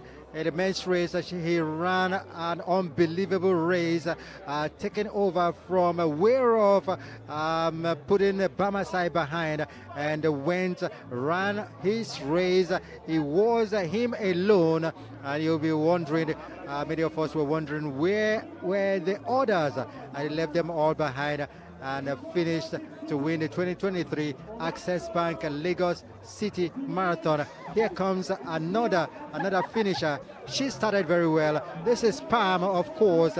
Pam started the race very well. She led all the way up till after the third mainland bridge up to Ikoyi before, of course, the other Nigerian girl came forward. Felicia Detutu, of course, overtook her and continued all the way before the Ethiopians and the Kenyans came, and of course they took the race and won it. Guta winning it, Guta Hefa winning it, and of course Urisa finishing second in the women's race. Yes, we want to say congratulations to the second Nigerian female runner, Pam. It is not an easy race. She tried, although Adetutu finally overtook her. But the Nigerian female have shown their mettle in this marathon. Like we were discussing, that the Kenyans and the Ethiopians next time, they're not going to take them for granted. I believe that their strategy next time when they come is going to be a little bit different, because now they'll be thinking, do not let the Nigerians get in front of us. At this time, we might not be able to overtake them. So it's good. It's good for us to keep the Kenyans and the Ethiopians on their toes. Like Nigerians have been complaining, how can we be hosting a marathon when Nigerians don't win? But Nigerians, you can see now that we're very close. We're close. Very, very close. Very, very close. And there will be just wondering how the two Nigerian girls go past the lead, for so long a time up till the lost team. Like I said, they were underestimated. The Kenyans and the Ethiopians thought, yeah, no, Nigerians, they're not going to be there. So they said, okay, let's just do our things and not really put our minds on the Nigerians. And since they probably, when they were having their meeting, they didn't include the Nigerians in their planning. So the Nigerians decided, okay, we are going to go ahead. I want to see that happening next year, and I see them keeping it up to the finish line to win it for Nigeria. Nigeria deserves to win this race. Yes, we really do. We are the one hosting, and the prize money is one of the best in all the marathons. If you don't know the prize, and they're planning on increasing it next year. We'll keep consoling ourselves. So the standard is going to go up. We know more elite runners will come. Of course, when you have a bigger prize money, more elite runners is going to come. So the competition is going to be more, both on the men and on the women's side. So the Nigerian athletes have to be prepared for that if you want to win that prize money. So I believe we're going to do better next year. Most definitely. We'll see how it goes in 2024. 2023 has been really, really amazing. And this is the finish line, waiting for the next athlete to cross. Here comes one, crossing. Great finish. I believe it's one of the Kenyans. So you see, we still have Nigerians. Jeb Koril. Jeb Koril finishing there. Jeb Koril, Chemweno, Lilian. Jeb Koril finishing 8th as a Kenyan. And imagine Nigerians beating two Nigerians, actually beating Kenya. Overtaking one Kenyan, one Ethiopian at a time until finally we have them all behind us. That's the plan. Fantastic race that those Nigerians around. That's a Detutu and of course a Pam. Fantastic race. I will keep mentioning their names.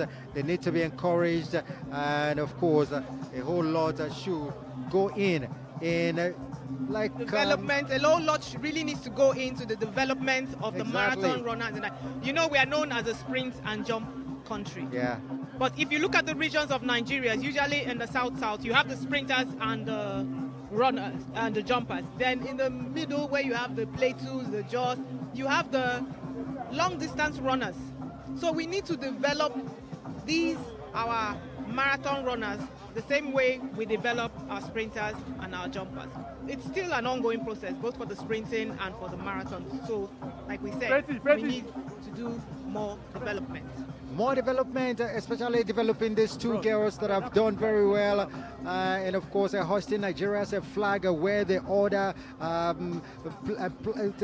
athletes have finished in the top 10 who have a Nigerian flag hoisted amongst them. That's fantastic, Tony. Yes, there's no greater feeling than having, let's say, an international or an Olympic event where you have the national anthem being sung at the podium. that is what our aim is, to have our national anthem being sung on the podium. Some fun. Some of them that have been running the race for fun, they will be happy, very happy finishing the race. And of course, everyone will get a certificate. Yes, everyone will get a certificate. Those, if you finish, you get a medal. Because for some people, that's the aim, to finish. And I know when I run, one of the things I like is if I get the shirt and if I get the medal, because then I display it and I say, okay, this is 2000 and this is a half marathon, this is a 10 kilometer. And I'm like really proud because I achieved that, because it's not easy. Like we said, it's a mind thing. It's a mind over body, because you're putting your body through a lot.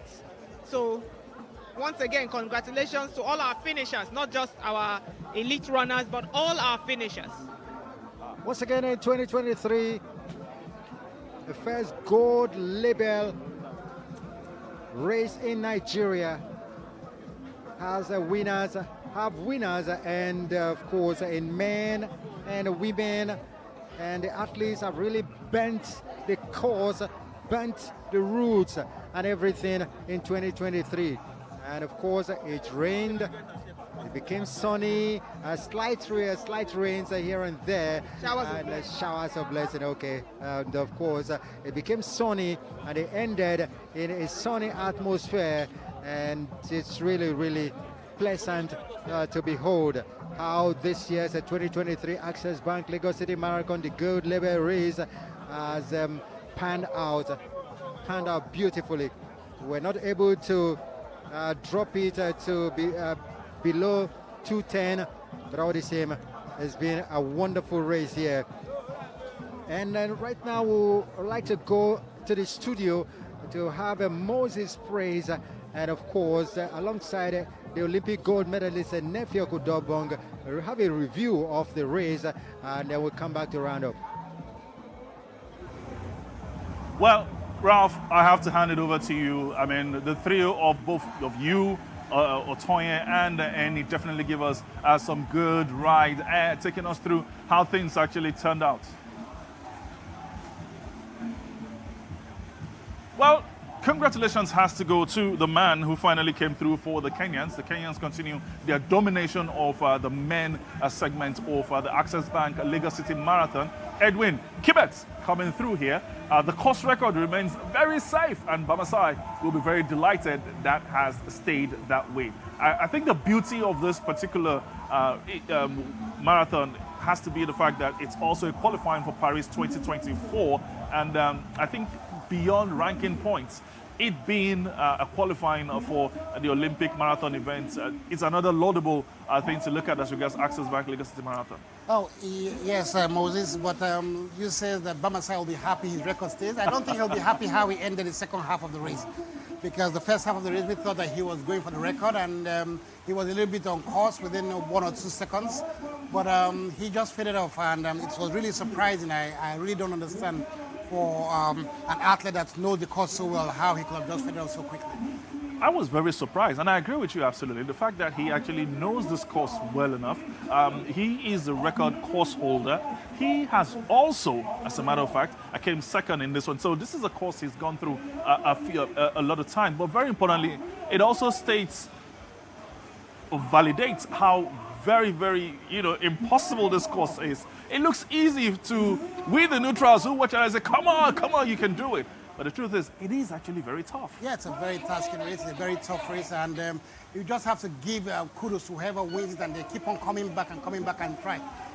They said the issue, the 10, 15 kilometers of the third mainland bridge is really tasking, and you have to be mentally strong to take that. It's an amazing race anyway. It's exciting in all its ramifications. Exciting things that we have witnessed here, and of course, narrowly missing out on the opportunity to have a Nigerian woman this time around actually winning it, seeing how Deborah Palm was way ahead in front, and then Adetutu came up at some point in time. But there's a reason why these athletes are from all over the world are called elite athletes, and they showed their true colors coming through here. Yeah, but the most impressive thing you'll give to Deborah, and most especially Adetutu, is that they took them to the last 2 kilometers. You see, that's an improvement. So you keep on pushing it towards the end, we keep on pushing, and maybe just one, and now they can begin to dream that they can actually win the marathon. I hear you. All right, A big, massive shout out to you. Eniofiok, and of course, a great commentary position coming out of those guys. Like I said, the Access Bank Lagos City Marathon 8th edition keeps growing in leaps and bounds.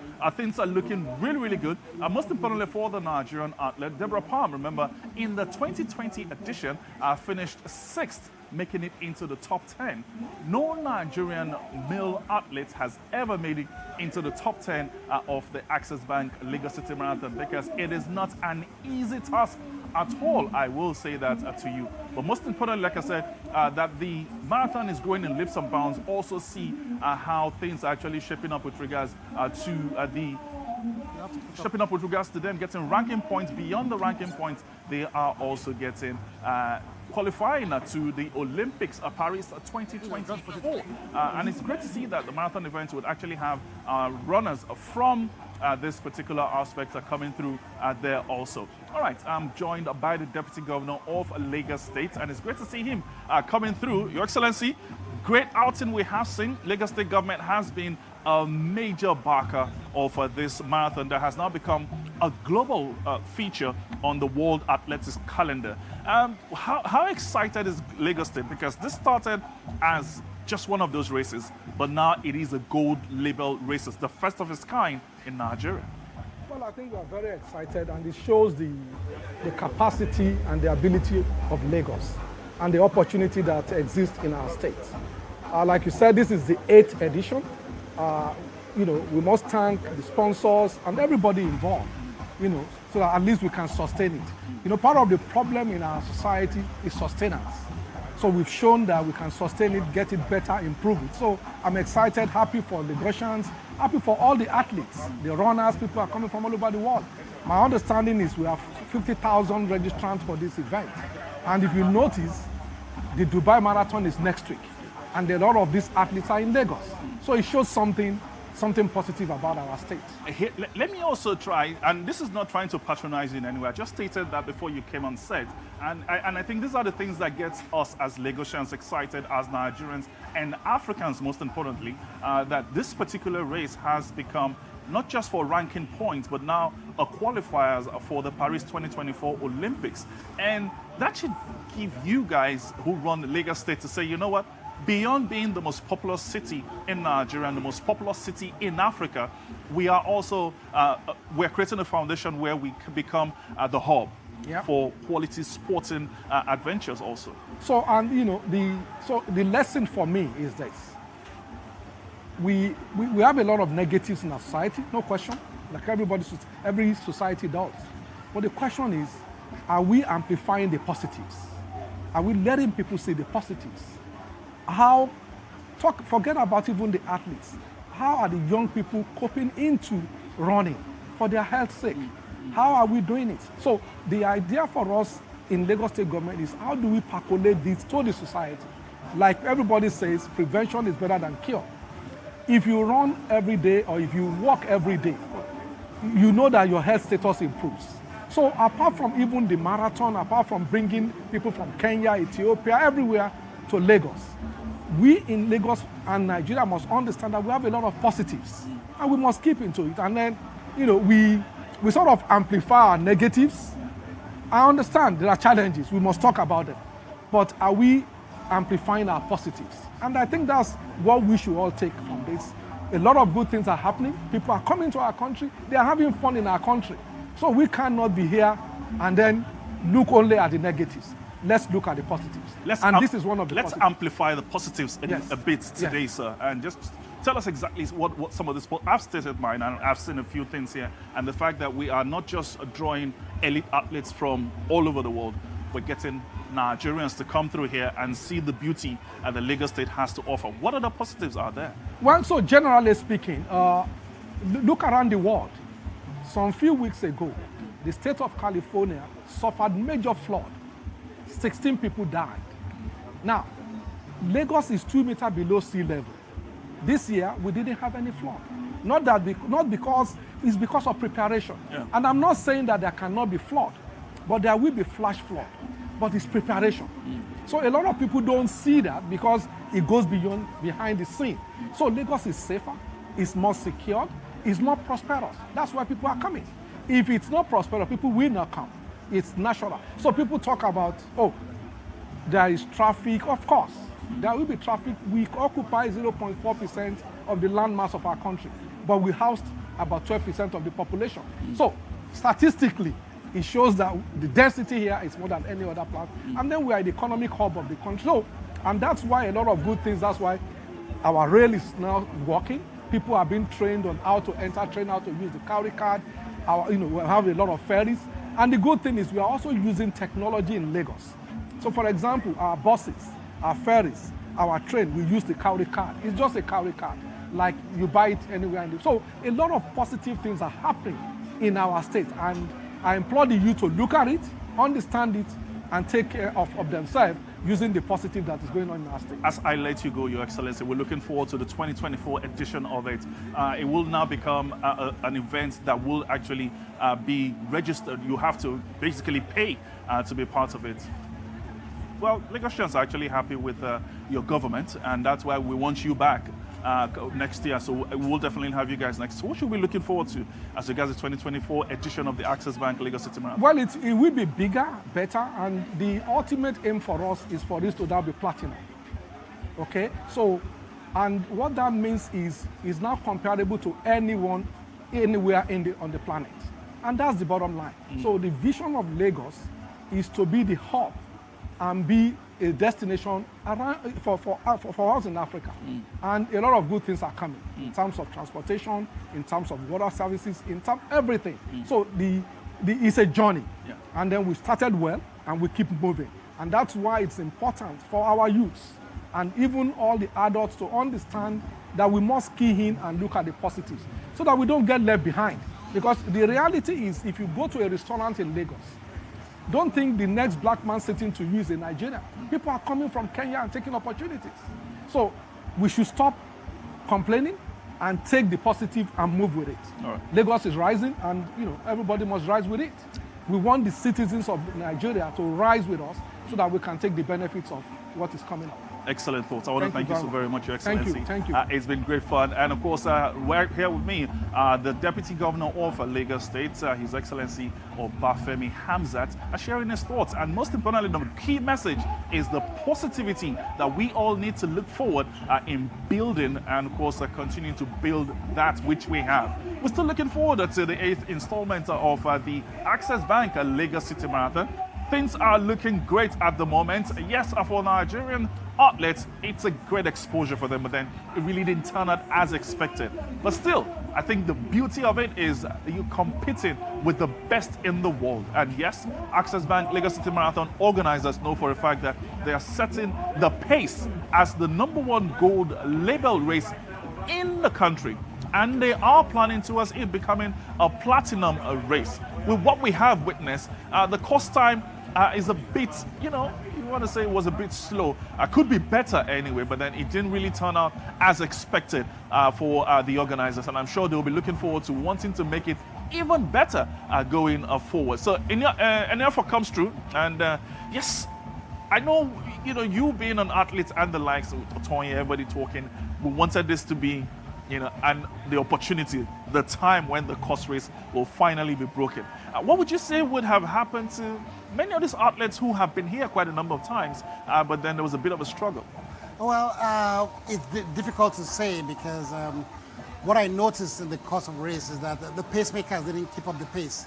So you have pacemakers to help the athletes not use their mental energy to plan the races. By halfway points, the pacemaker had fallen back. On a good day, pacemaker should have taken it to 30 kilometers, but I think by 15, 20 kilometers, the pacemaker had already. So I probably think they'll invest more in getting better pacemakers and probably get 1 or 2 very, very top, probably pay some money to somebody of higher quality to come and make them run. I hear you on this one. All right, let's look at the top 3 basically for the elite athletes, both men, women, and of course we'll see how Nigerians actually are fared. But no doubt, like I said, Inyobang even alluded to that at the very start, that the Kenyans are dominating in the men the department of the Access Bank Lagos City Marathon. Edwin Kibet of Kenya, 2 hours, 14 minutes and 6 seconds. And we saw Dekeba Tafa of Ethiopia coming through there very, very slightly. And Bernard Sand, who at some point was actually showing a very, very strong pace, but then finished a third there with 2 hours, 17 minutes and 14 seconds. For the women, look, man, you had to give it to them. At the start, we didn't even know where they were. It was Deborah Pag who basically launched forward. But then, like any of us can agree, that's why they're called elite athletes. You know, they know how to come through there. But it was Guta Alemene Shaherfa, not her first time here, but this definitely comes through as her first win with 2 hours, 40 minutes and 42 seconds. Urisa Kabene Chala, and I think what was great to see was the final finish where they paced towards the finish line, and of course just 2 seconds behind the winner there. Again, Ethiopia dominating on the women's side, and now it's 6 wins for the Ethiopian as opposed to 2 for Kenyan. And Naomi Mayoyo, the Kenyan, coming through there in 3rd place. For the Nigerian men, it's Abdul Hakim Yunus Ressa with a very strong time. Then Adekwega Latif in 3rd position, and Adedeji Bashit. Of course, Abdul Hakim comes through there with 3 million naira to his name. If he had made it into the top 10, would have actually had a few dollars into his pockets. And any surprises there for you, any of as things turned out? No surprises generally. But like we spoke earlier on, is that every time the Kenyans win the men, the Ethiopians take the women. And you said Is it like an agreement they had? Yeah, you take the men, let's take the women. It's more or less like a rivalry, because I don't think the Kenyan women want that. And but it is what it is. We have 6 times the Ethiopians have won the women, 6 times the Kenyans have won the men, and the other 2 on each gender has gone from the other country.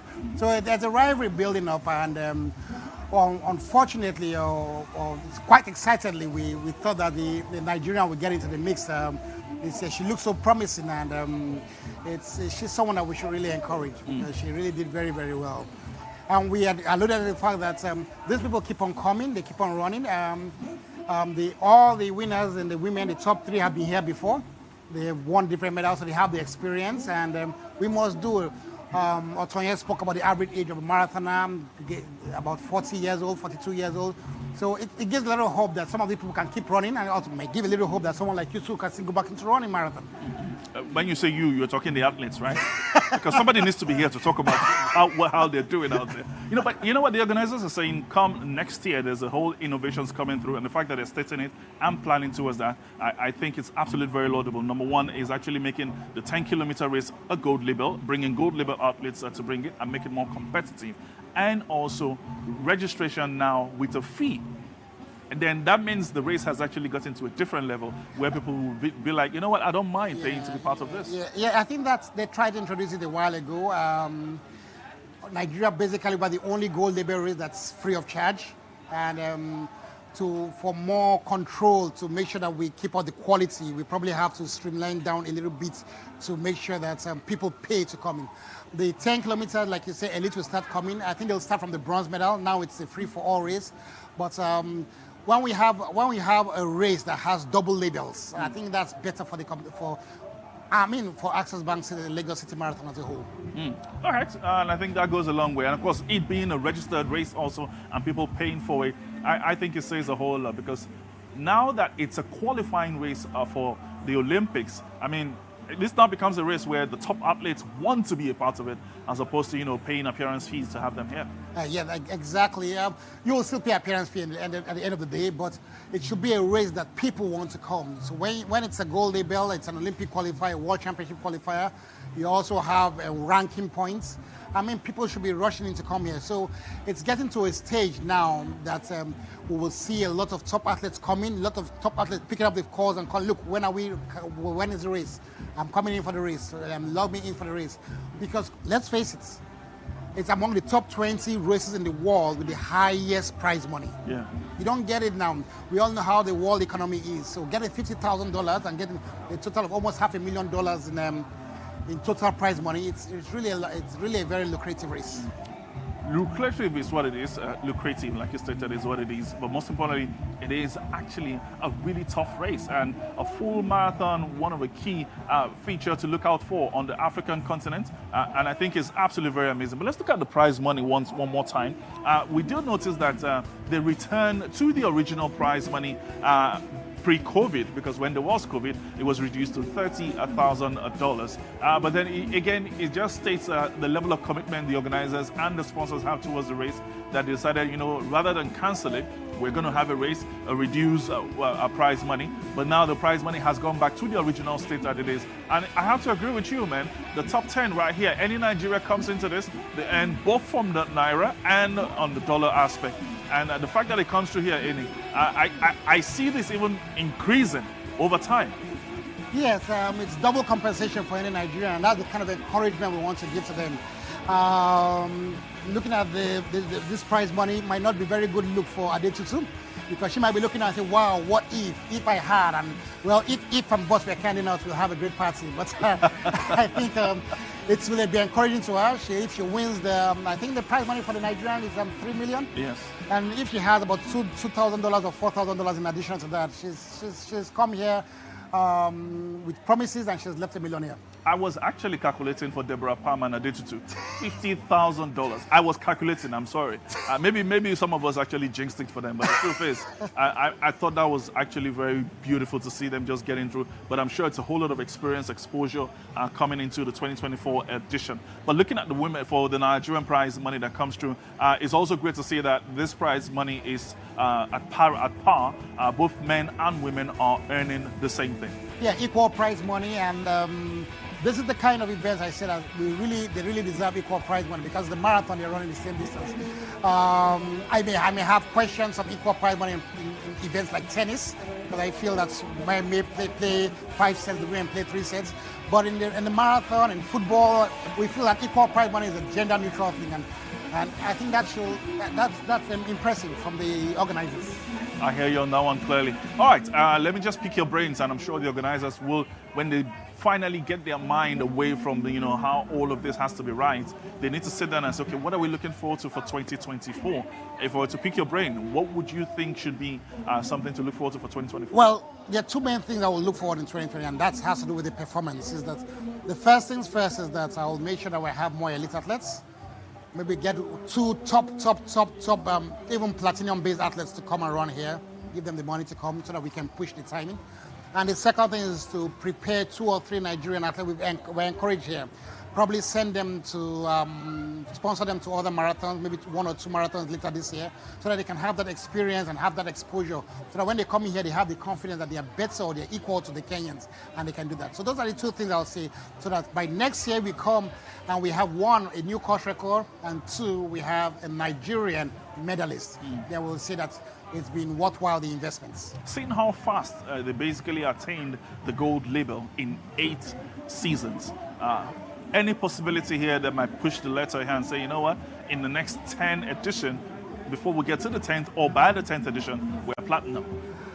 Well, I wouldn't want to say by the 10th edition, but I say probably in the next 3-4 editions, we should be aiming at that. Say now we are able to meet platinum standard in terms of finance, but we don't need some organizational things. So we saw 1 or 2 little things that we could question, the tax coming out, but in all races, there are some things that happen. So we just have to cross our T's and dot our I's. And I'm very sure, because in time management, we were almost perfect in that. The race took off when it was supposed to take off.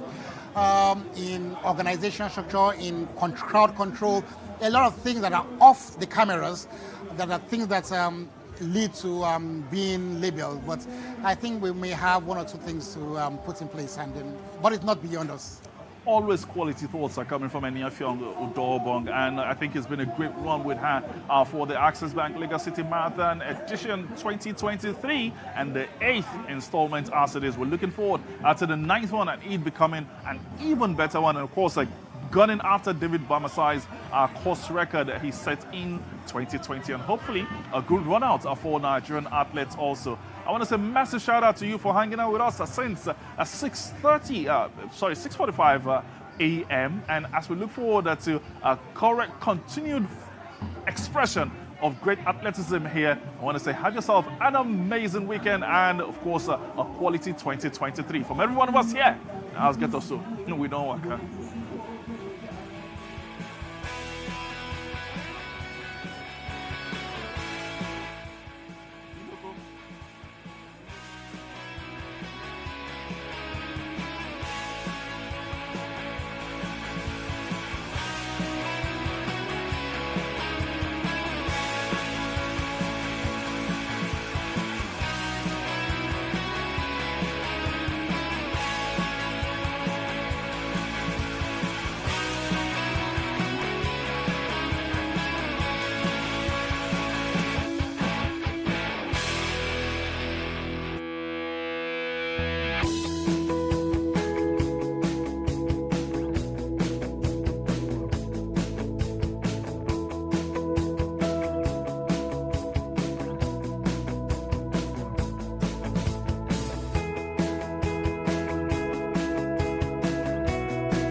I still need to speak to him.